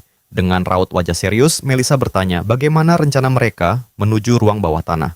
Alan menjawab bahwa mereka akan menggunakan sumber tenaga baru yang berbeda dari batu sihir. Gadis itu pun penasaran dan bertanya apa sebenarnya sumber tenaga tersebut. Dengan penuh keyakinan, pemuda itu menoleh ke arah rekan setimnya sambil tersenyum, lalu mengungkapkan bahwa sumber tenaga itu adalah dirinya sendiri. Ia menjelaskan bahwa sebagai seorang penyihir, gadis itu mampu menggunakan sihir, dan kekuatan itulah yang akan dimanfaatkan sebagai tenaga penggerak tanpa membuang waktu. Setelah itu, Alan mengaktifkan kemampuan ciptaannya dan meminta gadis itu untuk memperhatikannya baik-baik. Seketika, sebuah balon udara panas muncul di hadapan mereka, dan ia mengatakan bahwa mereka akan terbang menggunakan kendaraan tersebut. Alan kemudian meminta gadis itu naik ke dalam keranjang balon agar mereka bisa menguji hasil ciptaannya. Penyihir itu bertanya apa yang harus ia lakukan. Lalu pemuda itu memintanya mengisi balon dengan hembusan angin. Tanpa banyak bertanya, gadis itu menggunakan sihir anginnya untuk mengembangkan balon raksasa tersebut. Berkat kekuatannya, balon itu dengan cepat terisi udara dalam jumlah besar. Setelah balon mengembang sempurna, Alan menjelaskan bahwa langkah berikutnya adalah memanaskan udara di dalamnya. Ia mengatakan bahwa apapun yang mampu menghasilkan panas dapat digunakan, tetapi kemampuan tangan api adalah pilihan terbaik. Gadis itu segera mengaktifkan sihirnya hingga nyala api muncul di telapak tangan kanannya. Dengan tatapan penuh konsentrasi, ia mengangkat tangannya untuk memanaskan udara di dalam balon. Tidak lama kemudian, keranjang balon mulai terangkat dari tanah, sehingga gadis itu terkejut. Alan menjelaskan bahwa perbedaan massa jenis udaralah yang membuat mereka melayang. Ia juga mengingatkan agar gadis itu tidak membiarkan api padam, sementara sang penyihir mengeluh karena tidak diberitahu sejak awal. Pemuda itu dengan tenang mengatakan bahwa itu bukan masalah, karena dirinya akan menangani seluruh musuh di ruang dungeon. Sang penyihir masih sedikit meragukan ucapannya mengingat level pemuda itu baru mencapai 24. Namun, semakin tinggi balon itu terbang, semakin besar pula harapan yang muncul dalam benaknya. Dengan tatapan penuh tekad, ia mulai percaya bahwa bersama pemuda itu, mereka benar-benar memiliki peluang untuk berhasil. Dalam hati ia bahkan berpikir bahwa bersama Alan, mereka mungkin benar-benar mampu menaklukkan ruang dungeon tersebut. Setelah perjalanan panjang, keduanya akhirnya tiba di gerbang kastel. Alan memuji hasil ciptaan itu, sementara gadis tersebut menjawab dengan rendah hati bahwa itu bukan sesuatu yang istimewa. Saat memasuki kastel, mereka menyadari bahwa sudah ada banyak kelompok petualang lain di dalam. Sang penyihir menjelaskan bahwa apabila kelompok lain lebih dahulu menyelesaikan ruang dungeon itu, mereka harus memulai semuanya dari awal. Mendengar penjelasan itu, Alan segera meminta mereka bergegas karena ia tidak berniat membiarkan siapapun merebut kristal tersebut. Ia juga mengatakan agar monster-monster lemah diserahkan kepada kelompok lain, sementara mereka fokus pada tujuan utama. Sang penyihir mulai menjelaskan bahwa ruang bawah tanah itu memiliki 3 lantai yang harus ditaklukkan. Namun, pemuda itu memotong penjelasannya dan mengatakan bahwa mereka membutuhkan 3 kristal untuk bisa melanjutkan ke lantai berikutnya. Sambil tersenyum, ia berkata bahwa sebenarnya ia bisa menjelaskan dari mana ia mengetahui semua informasi itu, tetapi tentu saja tidak secara cuma-cuma. Sikap percaya dirinya membuat sang penyihir merasa kesal dengan keberanian rekan setimnya tersebut. Pada saat itulah keduanya tiba-tiba menghentikan langkah karena melihat sesuatu di depan mereka. Ternyata ada kelompok petualang lain yang telah lebih dulu mencapai bos pertama. Monster yang menghadang adalah Abyss Minotaur yang sangat kuat dengan level 45. Gadis itu menyarankan agar mereka melewati lantai tersebut karena masih ada banyak lantai lain yang harus diselesaikan. Namun, Alan menolak karena ia tidak ingin kehilangan kristal dari lantai pertama. Ia kemudian berjalan mendekati kelompok itu sambil menyilangkan tangan dan meminta mereka menyingkir apabila tidak berniat bertarung. Salah seorang petualang langsung merasa kesal melihat sikapnya. Tetapi ketika mengetahui level pemuda itu hanya 24, ia justru tertawa dan mulai mengejeknya. Dengan senyum meremehkan, kelompok tersebut memberi jalan sambil mengatakan bahwa bos itu sepenuhnya menjadi miliknya. Ellen mengucapkan terima kasih, lalu bersiap menghadapi monster itu seorang diri. Ia berdiri tepat di hadapan makhluk raksasa tersebut tanpa memperlihatkan sedikit pun rasa gentar. Sang penyihir berteriak memperingatkan bahwa mana miliknya belum sepenuhnya pulih. Namun, pemuda itu mengatakan bahwa hal tersebut bukan masalah. Ia kemudian mengeluarkan sebuah batu sihir Sunworm dan kembali menggunakan kemampuan menciptanya di tengah pertempuran. Dalam sekejap, sebuah peluncur roket dengan kekuatan 14.500 muncul di tangannya. Sang penyihir segera menghitung bahwa setelah mendapatkan bonus, daya serang senjata itu akan melampaui angka 30.000. Abyss Minotaur mengangkat kapaknya tinggi-tinggi, sementara Ellen mengarahkan peluncur roket tepat di kepala monster itu. Dengan tatapan dingin, ia mengatakan bahwa pertarungan ini sudah berakhir bagi lawannya. Tanpa membuang waktu, ia langsung menembakkan roket berkekuatan besar tersebut ke arah monster raksasa itu. Roket melesat dengan kecepatan tinggi dan menghantam wajah makhluk tersebut secara telak. Ledakan dahsyat seketika memenuhi seluruh ruangan hingga membuat semua orang kehilangan pandangan sesaat. Sang penyihir melindungi dirinya dengan kedua tangan dari gelombang kejut yang sangat kuat, sementara para petualang lainnya terpental akibat kekuatan ledakan itu. Tak lama kemudian, layar sistem mengumumkan bahwa bos berhasil dikalahkan. Ellen naik ke level 25, dan semua orang yang menyaksikannya dibuat terkejut oleh kekuatannya. Gadis itu sampai terdiam sejenak sebelum memuji kemenangan telak yang baru saja diraih pemuda tersebut. Dengan wajah penuh keheranan, ia bertanya apa sebenarnya yang dilakukan Ellen hingga mampu mengalahkan monster sekuat itu. Dalam hati, pemuda itu bahkan berpikir bahwa mungkin dirinya tidak perlu menggunakan batu sihir tersebut untuk memenangkan pertarungan. Setelah kemenangan itu, ia memperoleh kristal pertama, sehingga kini hanya tersisa 2 kristal lagi yang harus didapatkan di lantai berikutnya. Ia kemudian mengambil batu sihir milik Abyss Minotaur, dan sang penyihir mengatakan bahwa dirinya tidak keberatan. Tanpa membuang waktu, mereka segera berlari menuju tantangan berikutnya di ruang dungeon. Dalam perjalanan, sang penyihir terus bertanya-tanya, bagaimana mungkin kelas yang dianggap begitu lemah mampu mengalahkan bos sekuat itu. Sesampainya di ruangan berikutnya, mereka menemukan sebuah lorong dengan jurang yang membentang di tengahnya. Ellen mengatakan bahwa untuk memperoleh kristal berikutnya, mereka harus menyeberangi tempat tersebut. Sang petualang melihat jalur di depan seolah terputus dan bertanya bagaimana mereka bisa melintas. Namun, pemuda itu menjelaskan bahwa anggapan tersebut tidak sepenuhnya benar karena jalannya sebenarnya tidak terputus. Ia mengungkapkan bahwa lantai di depan mereka sesungguhnya terbuat dari material transparan, sehingga membentuk sebuah jembatan yang nyaris tidak terlihat. Mendengar penjelasan itu, sang penyihir merasa sedikit takut, tetapi ia berusaha menyembunyikan rasa gugupnya agar tidak terlihat oleh rekan seperjalanannya. Salah satu petualang lain memberanikan diri, mencoba peruntungannya, dan bersiap melangkahkan kaki lebih dulu. Namun, ia justru menginjak titik yang salah, hingga suara mekanisme jebakan menggema di seluruh ruangan. Dalam sekejap, lantai di bawahnya menghilang, dan petualang itu terprosok ke dalam jurang gelap yang sangat dalam, tanpa memiliki kesempatan sedikit pun untuk menyelamatkan diri. Ellen menjelaskan bahwa itulah nasib siapapun yang salah memilih pijakan. Menurutnya, strategi yang paling umum adalah menggunakan tongkat untuk mencari jalur yang aman, tetapi jika ia melakukan hal itu, para petualang lain hanya akan meniru setiap langkahnya. Sang penyihir kemudian menyarankan agar ia memanfaatkan kemampuan ciptaannya untuk membuat sebuah jembatan. Pemuda itu menjawab bahwa seandainya cara tersebut memungkinkan, tentu semua orang sudah menggunakan sihir untuk terbang melewati rintangan. Setelah itu, ia meminta gadis itu mencoba menggunakan sihirnya untuk menguji sebuah dugaan. Sang penyihir segera menyadari bahwa ia tidak bisa melakukannya.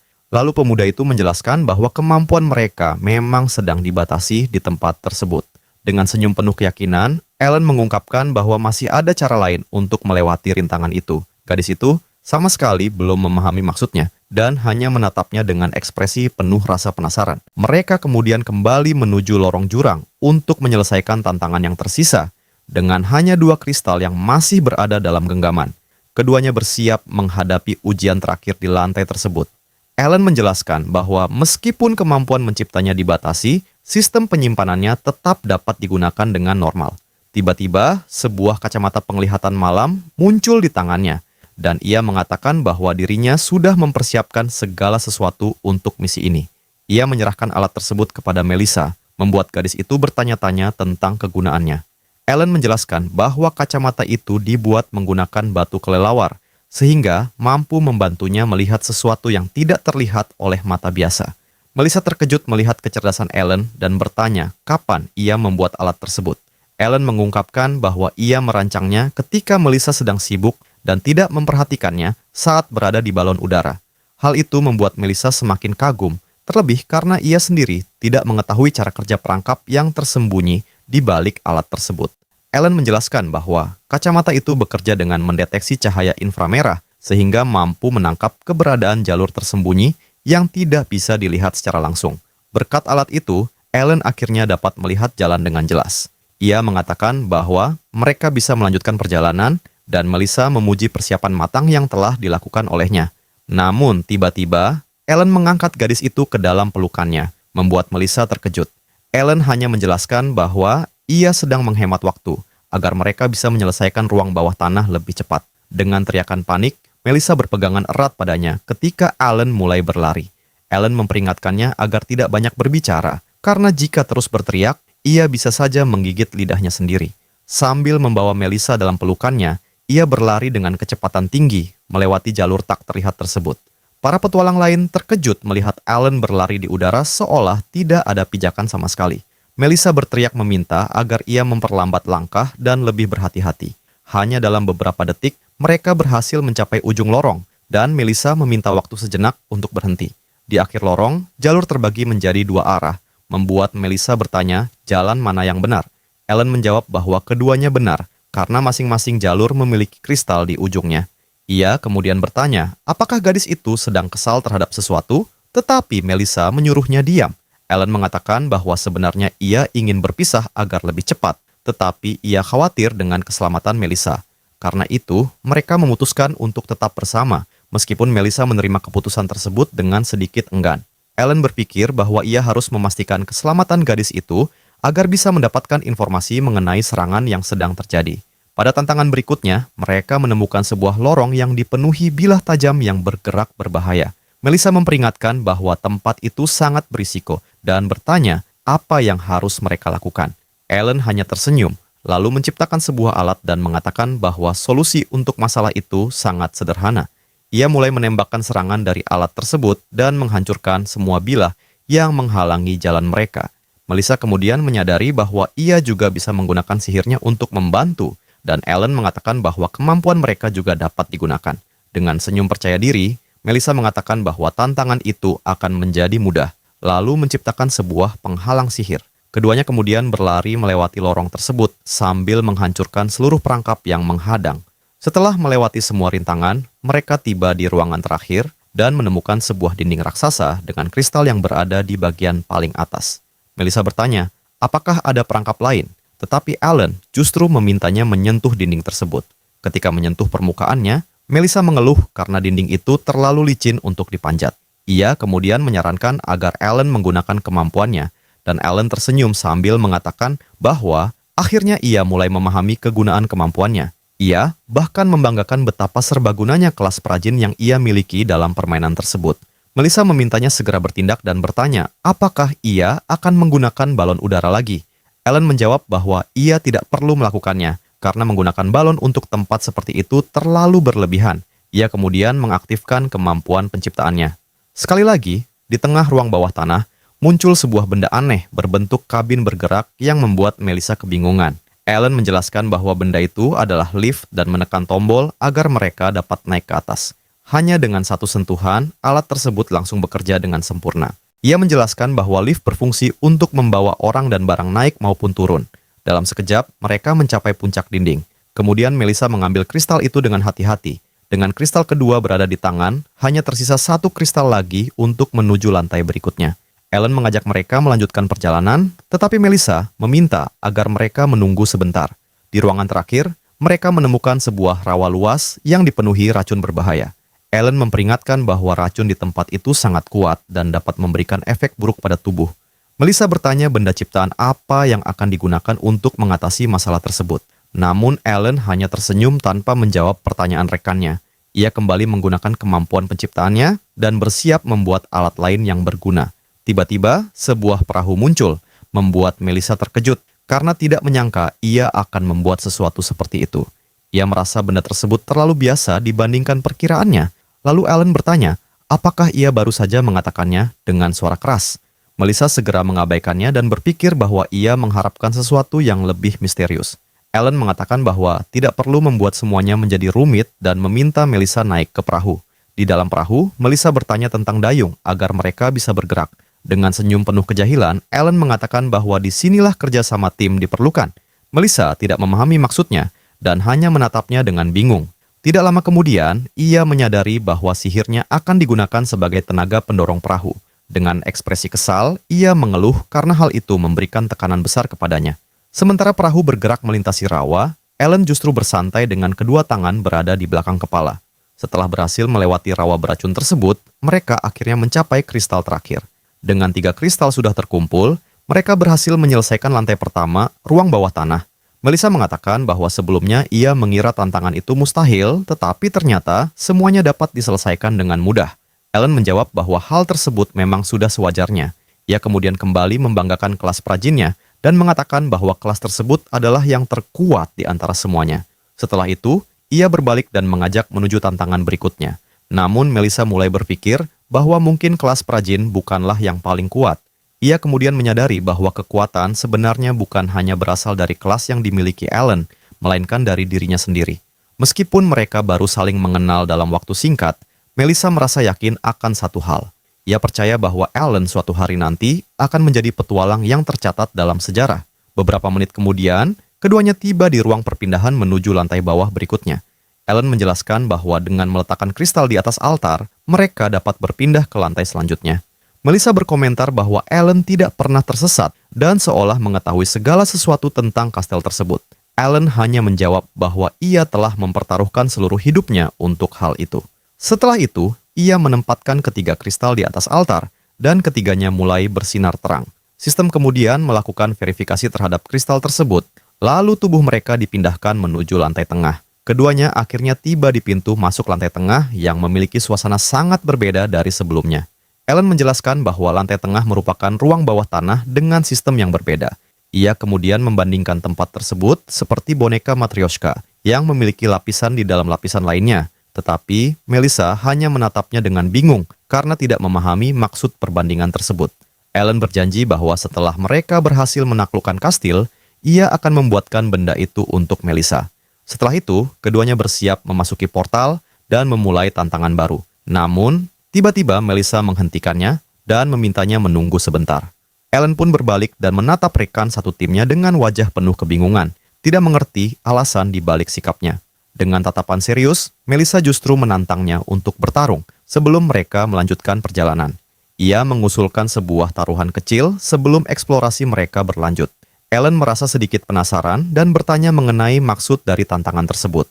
Dengan senyum penuh percaya diri, sang gadis memastikan bahwa ia benar-benar ingin membuat sebuah pertandingan.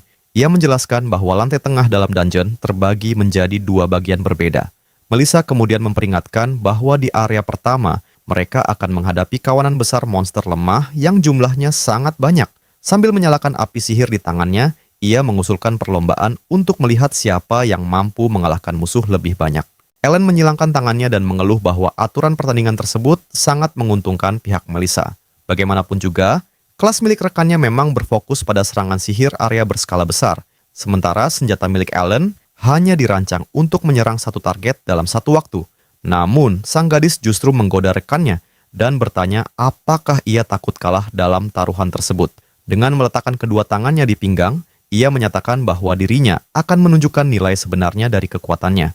Dengan tatapan penuh semangat, Melissa yakin bahwa ia akan membuat sang penembak mengakui kemampuannya. Mendengar tantangan itu, Ellen akhirnya menerimanya karena berpikir pertandingan tersebut akan mempercepat proses melewati lantai dungeon. Berdiri di depan portal berwarna biru, keduanya sepakat bahwa pihak yang kalah harus membayar sebuah ramuan mahal sebagai hukuman. Begitu mereka melewati pintu portal, pasangan itu langsung menemukan arena aneh yang dipenuhi oleh berbagai makhluk. Sekumpulan monster bertubuh setengah babi dan para goblin menatap para pendatang dengan mata merah menyala. Dengan wajah serius, Melissa bersiap melancarkan serangan dahsyatnya. Di sisi lain, Ellen juga memusatkan pandangannya kepada para target, bersiap memulai pembersihan area yang tidak terhentikan. Sebuah layar sistem muncul dan memperingatkan bahwa ujian pertama mengharuskan mereka mengalahkan 1.500 monster buas yang sedang mengamuk. Semua monster telah bersiap untuk menyerang. Tanpa membuang waktu, sang gadis mulai merapal sihir angin. Ia akan membuat para makhluk itu hancur menjadi debu. Menggunakan seluruh kekuatannya, ia mengaktifkan sihir Dark Nebula, menciptakan pusaran gelap raksasa yang muncul di udara. Dengan ledakan besar, banyak monster hancur dalam sekejap mata. Sementara Melissa membanggakan kemampuan luar biasanya dalam membersihkan area. Ketika gilirannya tiba, Ellen mengulurkan tangan dan menghasilkan energi listrik biru yang kuat untuk mempersiapkan serangannya. Pada saat itu, Ellen menciptakan sebuah senapan mesin putar berukuran besar, menandakan bahwa giliran sang pencipta telah dimulai. Dengan fokus penuh terhadap target, Ellen mengambil posisi serius dan memperingatkan para makhluk agar bersiap menghadapi serangannya.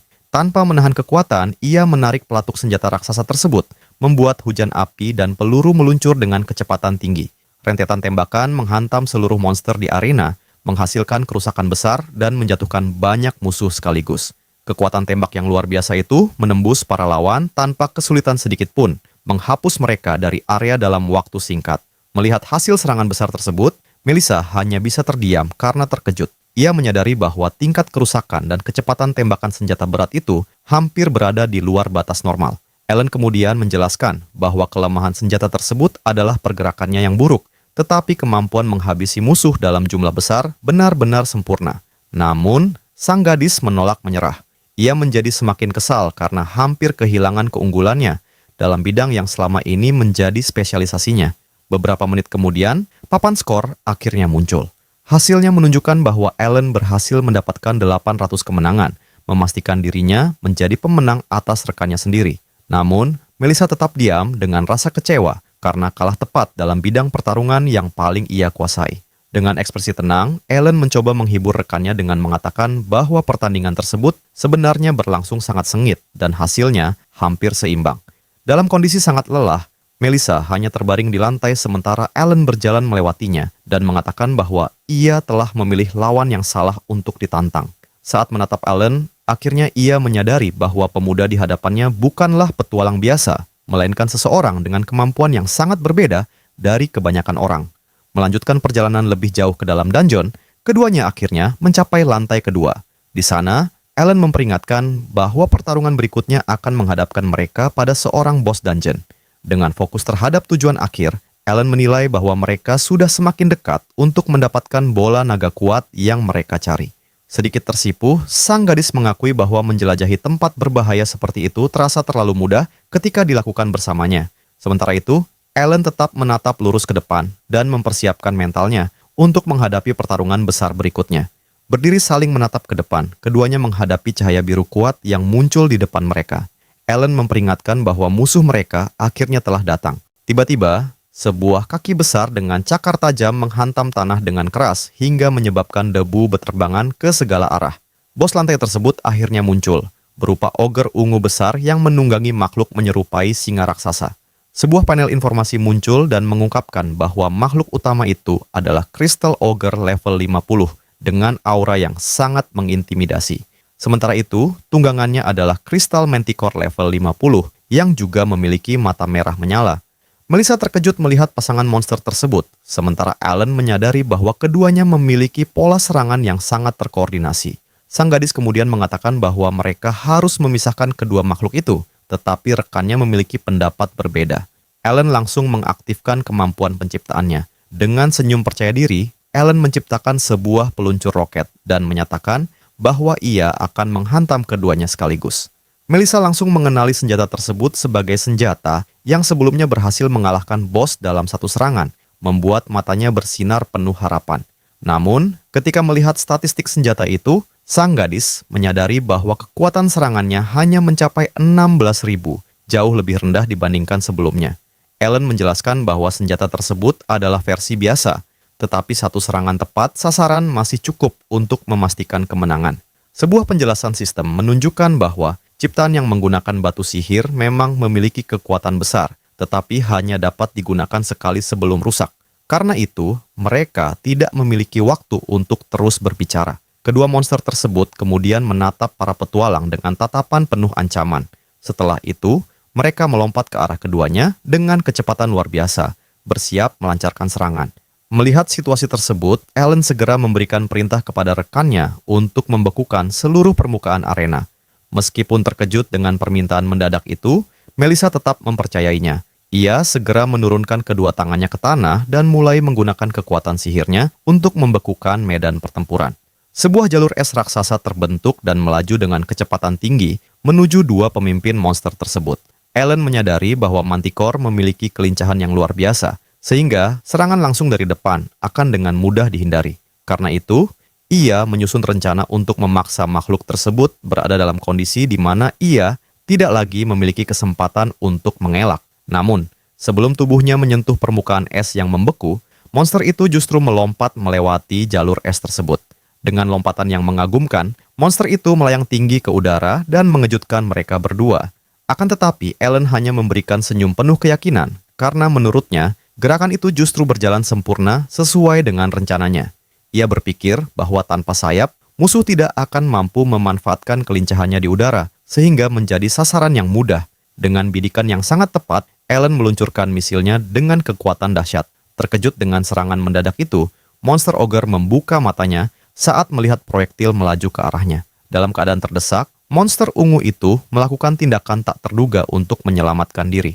Ia menggunakan tunggangannya sebagai pijakan seperti trampolin, lalu melompat menjauh dan meninggalkan makhluk tersebut sebagai penghalang.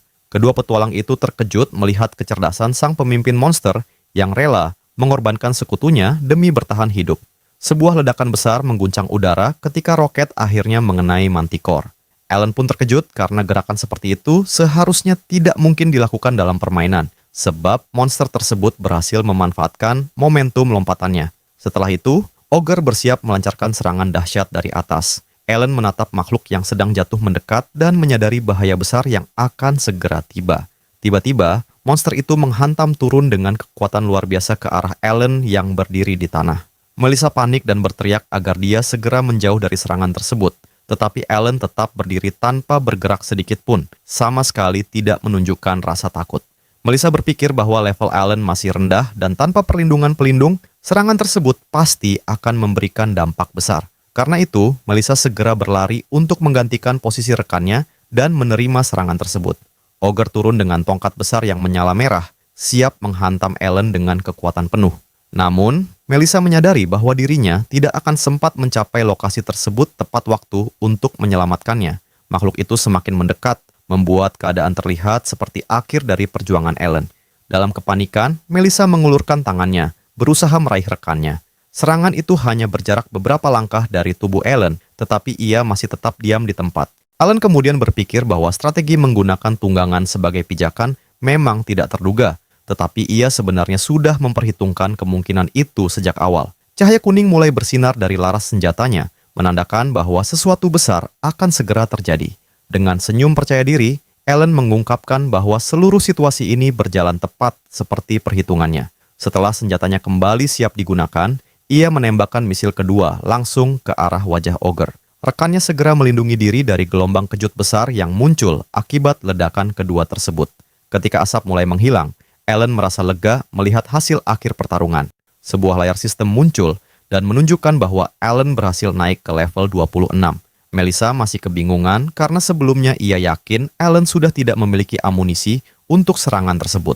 Ellen kemudian menjelaskan bahwa berbeda dengan senjata fusi, senjata miliknya dapat mengisi ulang secara otomatis.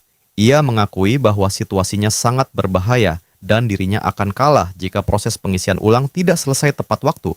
Tetapi ia juga menjelaskan bahwa tembakan kedua tersebut memang sudah termasuk dalam rencana awalnya. Setelah kemenangan berhasil diraih, ia mengambil kristal ungu yang dijatuhkan oleh monster tersebut.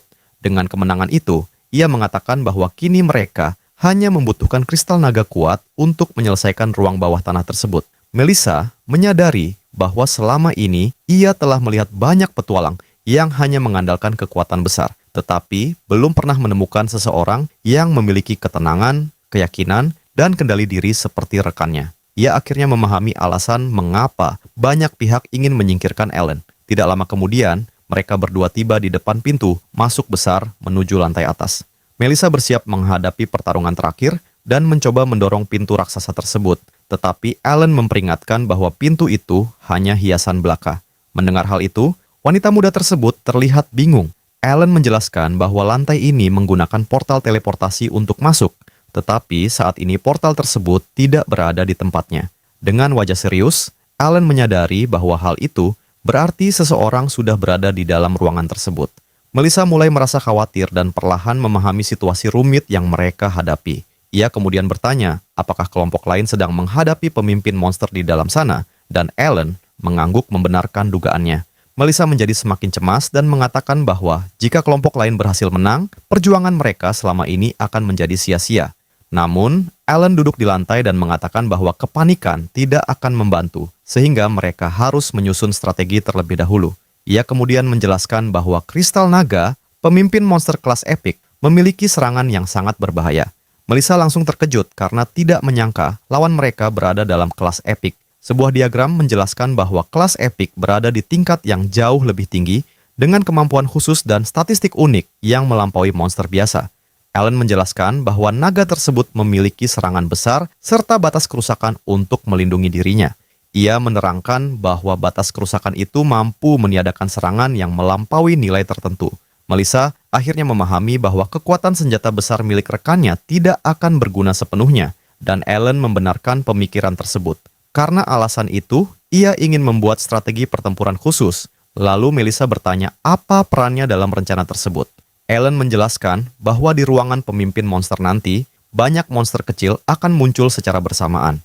Ia meminta Melissa menangani para monster kecil tersebut, sementara dirinya fokus menghadapi naga utama. Melissa menyetujui rencana itu, tetapi ia bertanya bagaimana mereka menghadapi serangan dahsyat sang naga. Ellen menjawab bahwa ketika ia memberikan tanda, Melissa harus segera bersembunyi dan menghindari serangan tersebut. Tiba-tiba, portal berwarna biru muncul di hadapan mereka, dan Ellen menyadari bahwa pertarungan kelompok lain telah berakhir. Dengan ekspresi serius, ia menyimpulkan bahwa kelompok tersebut telah dikalahkan, karena tidak ada cara untuk melarikan diri dari ruangan itu. Melissa semakin gugup karena bahkan para petualang berpengalaman pun tidak mampu memenangkan pertarungan tersebut. Namun, Ellen menenangkannya dan mengatakan bahwa selama mereka mengikuti rencana yang sudah dibuat, kemenangan akan menjadi milik mereka. Dengan tatapan penuh tekad, Melissa berkata bahwa ia sepenuhnya mempercayakan semuanya kepada rekannya. Ellen membalas dengan keyakinan yang sama dan meminta agar semua urusan diserahkan kepadanya. Saat mereka berjalan menuju portal, Ellen berpikir bahwa dirinya tidak boleh berhenti sebelum menjadi orang pertama yang mencapai level 99. Keduanya kemudian melangkah masuk ke dalam portal dan tiba di arena besar tempat pemimpin lantai tersebut berada. Mereka mengamati bangunan megah di sekitar mereka dan menyadari bahwa mereka telah mencapai lantai atas. Namun, pemandangan di hadapan mereka membuat suasana berubah menjadi tegang, karena seluruh lantai arena dipenuhi oleh anggota kelompok petualang sebelumnya yang telah gagal menghadapi tantangan tersebut. Melissa terkejut melihat begitu banyak petualang yang telah tumbang dan tersebar di seluruh tempat. Namun, Ellen mengatakan bahwa mereka tidak memiliki waktu untuk merasa takut dan harus menghadapi tantangan di depan mata. Dari lantai arena, perlahan muncul sebuah makhluk kristal biru raksasa yang bangkit dari dalam tanah. Dengan tatapan waspada, keduanya segera bersiap, karena sosok bos besar yang mereka tunggu akhirnya muncul. Tak lama kemudian, makhluk bersayap berukuran luar biasa yang seluruh tubuhnya tersusun dari kristal biru melayang dengan penuh wibawa di tengah arena. Dengan suara raungan yang mengguncang, sistem mengonfirmasi bahwa makhluk tersebut adalah naga kristal level 50. Melissa merasa gentar melihat tekanan luar biasa dari musuh kelas epik tersebut, tetapi Ellen segera menenangkannya dan mengingatkan agar dia tidak terbawa oleh tekanan kuat dari monster itu. Ia juga memperingatkan bahwa naga tersebut bukan satu-satunya ancaman, karena beberapa makhluk buas lain telah muncul di belakangnya. Keduanya pun menghadapi naga kristal besar yang melayang menguasai langit ruang bawah tanah.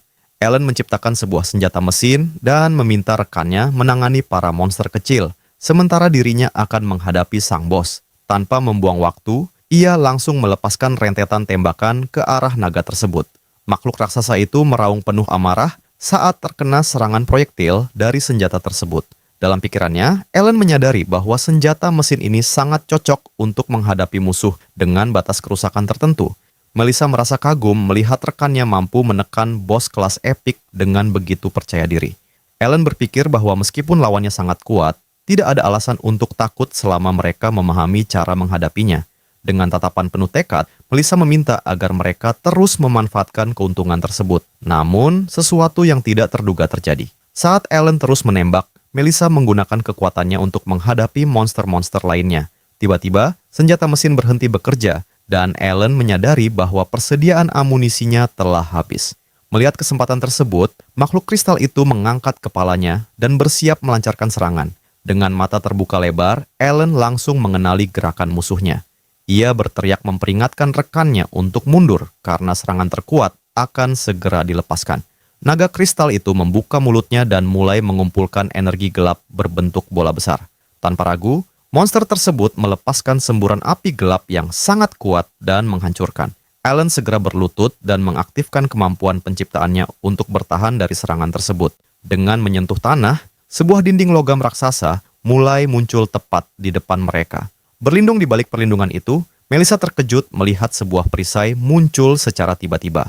Ellen menjelaskan bahwa dinding tersebut adalah perisai tahan api dan serangan itu tidak akan bekerja maksimal tanpa kontak langsung. Ia mengatakan bahwa begitu senjata mesinnya kembali siap digunakan, mereka akan melakukan serangan balik dengan seluruh kekuatan yang dimiliki. Namun, rekannya berteriak memperingatkan bahwa perisai tersebut mulai retak akibat tekanan serangan yang sangat besar. Ellen mulai panik karena keadaan ini tidak pernah termasuk dalam rencana awal mereka. Ellen menyadari bahwa daya tahan perisainya tidak cukup kuat untuk menahan kekuatan naga tersebut. Sementara itu, naga kristal terus menyemburkan api gelap tanpa henti. Perisai logam itu tidak mampu bertahan dan mulai hancur perlahan akibat tekanan serangan. Ellen berpikir bahwa ia membutuhkan cara lain karena tidak ada jaminan perisai baru dapat bertahan. Dengan suara ledakan yang menggelegar, dinding logam tersebut akhirnya pecah menjadi ribuan bagian. Melissa berteriak memanggil nama rekannya karena situasi yang semakin berbahaya. Namun, Ellen menggertakkan giginya dan berpikir bahwa ia tidak boleh menyerah di tempat itu. Dengan tekad kuat, ia kembali mengaktifkan kemampuan penciptaannya. Di tengah pertarungan besar tersebut, sebuah alat pemadam api berwarna merah muncul di tangannya, membuat rekannya terkejut. Melissa benar-benar bingung dan bertanya tentang benda aneh yang muncul tiba-tiba itu. Ellen dengan tenang menjelaskan bahwa benda itu hanyalah alat sederhana untuk memadamkan api. Dalam pikirannya, itu adalah hal pertama yang terpikir untuk menghadapi serangan api naga tersebut. Untuk meningkatkan kekuatannya, ia menggabungkan benda itu dengan batu sihir Ogre Kristal. Sambil berlari menuju arah serangan, Ellen bertanya-tanya apakah ide gila tersebut benar-benar akan berhasil. Dengan mata penuh harapan, ia memutuskan mempertaruhkan semuanya pada kemampuan penciptaannya. Ia kemudian mengarahkan alat tersebut dan menyemburkan awan busa putih besar menuju kobaran api gelap naga. Busa dari alat pemadam itu melaju dengan cepat dan bertabrakan langsung dengan serangan sang naga. Melissa terkejut melihat busa sederhana mampu berhadapan langsung dengan semburan energi besar tersebut.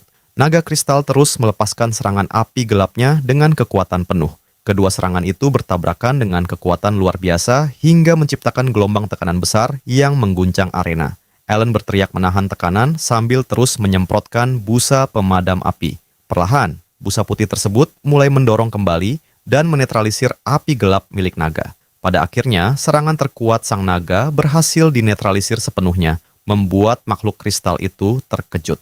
Melissa hanya bisa terdiam dan bertanya-tanya apa rahasia di balik alat sederhana tersebut. Ellen menjelaskan bahwa sesuai namanya, benda itu hanyalah alat untuk memadamkan api. Setelah keadaan kembali aman dan senjata mesinnya telah siap digunakan kembali, ia mengatakan bahwa sekarang waktunya melakukan serangan balasan.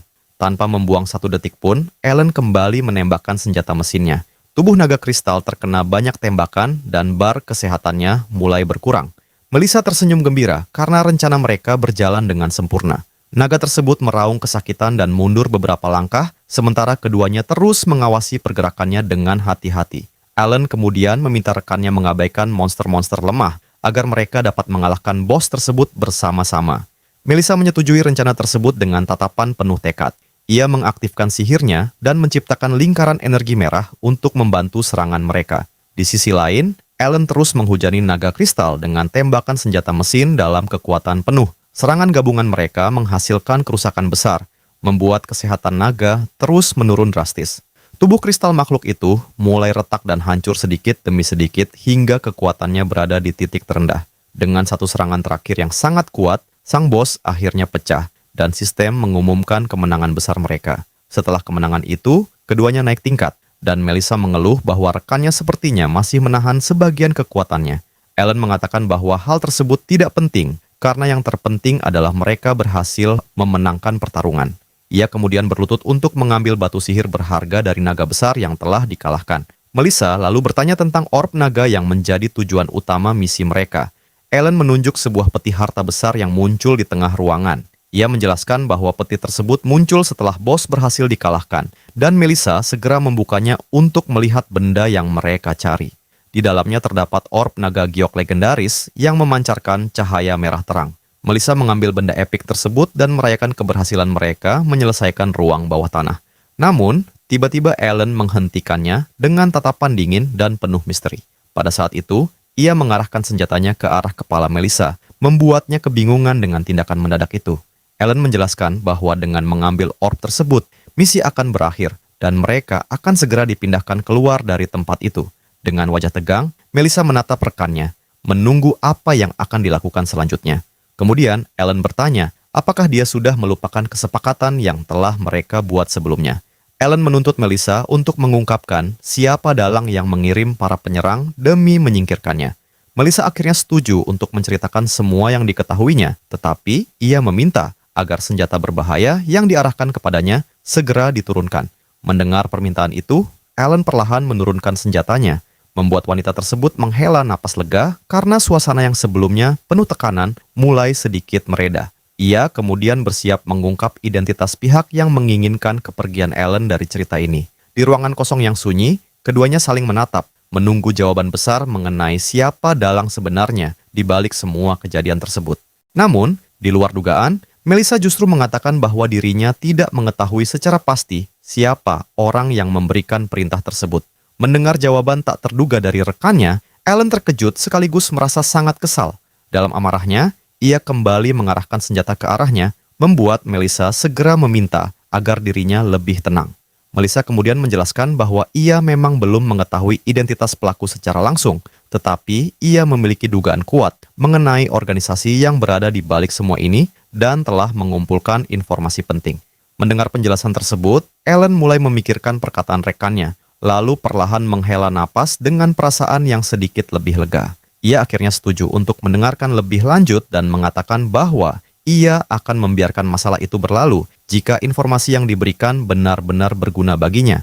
Ellen kemudian bertanya, organisasi mana yang memerintahkan rencana untuk menyingkirkannya? Ia sempat bertanya apakah organisasi tersebut adalah sebuah klan. Melissa kemudian menjawab dengan tatapan serius bahwa pihak yang terlibat jauh lebih besar dari apa yang selama ini dibayangkan. Dengan ekspresi gelap, ia mengungkapkan bahwa organisasi yang ingin menyingkirkan Ellen adalah Guild Petualang. Mendengar pengungkapan mengejutkan tersebut, Ellen terdiam dan benar-benar tidak mampu menyembunyikan keterkejutannya. Ia mempertanyakan alasannya, karena tujuan Guild selama ini adalah mengalahkan Raja Iblis, sementara dirinya justru bekerja sama dengan mereka untuk mencapai tujuan tersebut. Melissa menjelaskan bahwa semuanya tidak akan menjadi masalah jika dirinya hanyalah petualang biasa. Namun, masalah terbesar adalah kekuatan Ellen yang berada jauh di luar batas normal. Mendengar hal itu, ia teringat pada perkataan salah satu penyerang sebelum pertarungan mereka dimulai. Saat itu, penyerang tersebut mengatakan bahwa dirinya terlalu kuat dan bahwa orang-orang dengan kekuatan besar tidak menyukai keberadaannya. Melissa kemudian menjelaskan bahwa kekuatannya yang luar biasa membuat kemungkinan dirinya mengalahkan Raja Iblis menjadi semakin besar dan ada pihak tertentu yang tidak menginginkan hal tersebut terjadi. Ellen bertanya mengapa mereka menolak kemungkinan tersebut. Dan Melissa menjawab bahwa alasannya sebenarnya sangat sederhana. Jika Raja Iblis berhasil dikalahkan, dunia akan memasuki masa damai, dan keberadaan Guild Petualang tidak lagi diperlukan, hingga akhirnya organisasi tersebut bisa kehilangan perannya. Dari penjelasan itu, Ellen menyimpulkan bahwa mereka berusaha menyingkirkan orang-orang berbakat demi mempertahankan kedudukan mereka, dan Melissa membenarkan pemikirannya. Rekannya kemudian menjelaskan bahwa semua ini berkaitan dengan kelompok yang dikenal sebagai faksi sisa Raja Iblis. Mendengar hal itu, Ellen bertanya, siapa pemimpin kelompok tersebut dan mulai berpikir bahwa jika ia bisa menghadapi pemimpinnya, masalah ini mungkin dapat diselesaikan. Namun, Melissa segera menjelaskan bahwa masalah terbesar adalah tidak ada seorang pun yang mengetahui siapa saja anggota kelompok tersebut. Mereka tidak secara terang-terangan membantu pihak musuh, sehingga tidak melakukan tindakan sabotase terbuka yang mudah dilacak. Ia menjelaskan bahwa faksi tersebut tidak hanya terdiri dari para petinggi, tetapi juga mencakup berbagai macam orang dari berbagai latar belakang. Pemilik kedai, pedagang, dan siapapun yang merasa kehidupannya akan berubah jika Raja Iblis dikalahkan, bisa saja menjadi bagian dari kelompok tersebut. Mendengar penjelasan yang semakin rumit itu, Alan menggaruk kepalanya dan berpikir bahwa jika ia terus memikirkan masalah ini terlalu dalam, maka tidak akan pernah ada akhirnya. Melissa kemudian mengatakan bahwa berdasarkan cara mereka bergerak kali ini, kemungkinan besar pelaku berasal dari pihak guild. Alan menegaskan bahwa ia tidak akan memaafkan siapapun yang mencoba menghalangi jalannya, lalu bertanya mengenai target lain yang juga menjadi sasaran. Ia kemudian memperbaiki perkataannya dan menjelaskan bahwa maksudnya adalah para pendatang baru berbakat lain yang juga sedang diburu. Dengan sedikit rasa canggung, Melissa akhirnya mengungkapkan bahwa dirinya sendiri termasuk salah satu target tersebut. Mendengar hal itu, Alan langsung merasa malu karena sebelumnya ia tidak menyadari keadaan rekannya. Melissa kemudian berdeham kecil untuk menutupi suasana canggung yang baru saja tercipta. Setelah kembali mengendalikan dirinya, ia bersiap menjelaskan langkah-langkah menghadapi para pengejar yang mengincar mereka. Dengan wajah serius, Alan kembali menatap rekannya dan bersiap mendengarkan seluruh informasi yang tersisa. Namun, tiba-tiba sebuah cahaya besar muncul dan memindahkan semua orang ke luar area tersebut. Para petualang lain yang berada di sekitar langsung kebingungan. Salah satu dari mereka terkejut dan bertanya-tanya apakah ada seseorang yang berhasil mengalahkan naga kristal yang menjadi penghalang utama. Tepat setelah itu, sebuah pesan biru bercahaya mulai muncul di langit di hadapan semua orang. Sistem mengumumkan bahwa Alan dan Melissa telah berhasil mengalahkan bos di area tersebut, membuat seluruh petualang yang menyaksikannya terkejut. Tidak lama kemudian, kedua orang itu dipindahkan kembali ke lantai, dan Alan mengatakan bahwa sudah waktunya mereka kembali ke kota. Melissa kemudian bertanya bagaimana mereka akan turun dari tempat tersebut dan mengingatkan bahwa pria itu tidak bisa menggunakan kemampuan teleportasi. Namun, Alan dengan tenang menjawab bahwa hal itu bukan masalah, karena ia hanya perlu membuat sebuah parasut. Mendengar benda asing yang disebutkan itu, Melissa terlihat bingung karena belum pernah melihat alat seperti itu sebelumnya. Tiba-tiba, para petualang lain menyadari keberadaan mereka berdua. Salah satu dari mereka menunjuk ke arah Melissa dan menyimpulkan bahwa pria di sebelahnya pasti adalah seseorang bernama Alan. Kerumunan pun mulai mendekat dan memberikan ucapan selamat kepada Melissa karena berhasil menyelesaikan lantai tersebut hanya dengan bantuan satu orang. Alan kemudian berkomentar bahwa rekannya kini telah menjadi sosok terkenal, sementara Melissa membalas dengan mengatakan bahwa dirinya hanyalah seorang bintang baru yang sedang berkembang. Mendengar hal tersebut, para petualang semakin bersemangat dan meminta Melissa menceritakan bagaimana ia bisa berhasil menaklukkan kastel tersebut. Dengan senyuman tenang, Melissa mencoba menenangkan semua orang dan mengatakan bahwa sebenarnya bukan dirinya yang merupakan sosok luar biasa dalam pencapaian tersebut. Kemudian, Melissa menunjuk ke arah rekannya dan mengungkapkan bahwa levelnya telah mencapai 27, membuat semua orang terkejut. Tidak ada yang percaya dengan hal tersebut, karena di mata mereka, dia hanyalah seseorang dengan level rendah dan kelas yang dianggap tidak berguna. Alan melihat tingkat kemampuan orang-orang di sekitarnya dan menyadari bahwa hampir semuanya jauh lebih kuat darinya. Dengan seluruh perhatian kini tertuju kepada mereka, ia berpikir bahwa mungkin ini adalah kesempatan yang tepat untuk mempromosikan senjata hasil ciptaannya. Melissa mengatakan bahwa mereka hanya bisa menang karena bantuan dirinya dan kekuatan dari hasil kreasinya benar-benar luar biasa. Ia kemudian meminta Alan untuk memperlihatkan kemampuannya kepada semua orang, tetapi dalam hati Alan justru memuji rekannya dan menolak gagasan tersebut. Ia segera memotong pembicaraan dan mengatakan bahwa dirinya hanyalah seorang pencipta level 27 yang tidak melakukan sesuatu yang istimewa. Alan menjelaskan kepada semua orang bahwa rekannya adalah orang yang berhasil mengalahkan naga kristal seorang diri. Ia mengatakan bahwa dirinya hanya ikut serta karena urusan mekanisme permainan dan tanpa bantuan Melissa, dirinya pasti sudah kalah. Mendengar penjelasan tersebut, Melissa memanggil namanya dengan sedikit canggung sambil tersenyum karena akhirnya memahami maksudnya. Alan mengalihkan pandangan, sementara rekannya masih belum mengerti perubahan sikapnya yang tiba-tiba. Dalam pikirannya, ia menyadari bahwa terlalu banyak perhatian hanya akan membuat proses peningkatan level menjadi semakin sulit, sehingga ia memutuskan untuk tidak menjual hasil ciptaannya saat itu. Dengan satu tatapan, Melissa akhirnya memahami strategi tersebut dan menyadari apa yang sedang Alan ingin lakukan. Ia berpikir bahwa rekannya sengaja memberikan seluruh pujian kepadanya agar dirinya tidak menjadi pusat perhatian dan tidak mudah ditemukan oleh para musuhnya. Kerumunan pun mempercayai cerita tersebut dan mulai memuji kecantikan serta kerendahan hati Melissa. Wajah Melissa langsung berubah merah sepenuhnya, dan ia dengan panik meminta mereka berhenti memberikan pujian berlebihan. Sementara Melissa harus menghadapi perhatian besar dari orang-orang. Pulau kristal yang melayang berada jauh di atas langit dan meninggalkan wilayah kota. Adegan kemudian berpindah, memperlihatkan ibu kota kerajaan mereka yang luas, ramai, dan dipenuhi aktivitas. Kembali di kota, rekannya bertanya apa yang akan ia lakukan selanjutnya, dan Ellen menjawab bahwa ia akan pergi menuju penginapan. Dengan tatapan serius, ia menjelaskan bahwa dirinya akan menggunakan batu sihir yang dimilikinya untuk menciptakan berbagai benda baru. Melissa mengatakan bahwa mereka akan berpisah untuk sementara dan bercanda bahwa keadaan itu pasti terasa berat baginya. Ellen hanya mengucapkan salam perpisahan dengan nada datar, membuat Melissa bertanya apakah tidak ada hal lain yang ingin ia katakan. Dengan mata terpejam, ia mulai berpikir dan akhirnya menyadari apa yang selama ini mengganggunya. Ia mengatakan bahwa dirinya memang telah mendapatkan benda yang diinginkan, tetapi sebagai gantinya, ia hanya memberikan informasi yang masih samar kepada Ellen. Dengan gaya percaya diri, Melissa mengatakan bahwa ia tidak menyukai hal tersebut karena terasa tidak adil baginya. Karena itu, ia berjanji akan mencari informasi sebanyak mungkin mengenai kelompok musuh yang sedang mengincarnya. Ellen menyambut tawaran tersebut dan mengatakan bahwa tambahan informasi akan sangat membantu rencananya. Melissa kemudian mengajaknya berburu bersama dan berkata bahwa lain kali dialah yang akan membawanya. Ellen hanya memberikan senyum kecil melihat keberanian dan keyakinan rekannya tersebut. Melissa pun berpamitan dan mengingatkannya agar berhati-hati, lalu Ellen membalas dengan pesan yang sama. Saat berjalan menjauh, Melissa berpikir bahwa ia masih tidak percaya dirinya pernah dibawa oleh seseorang.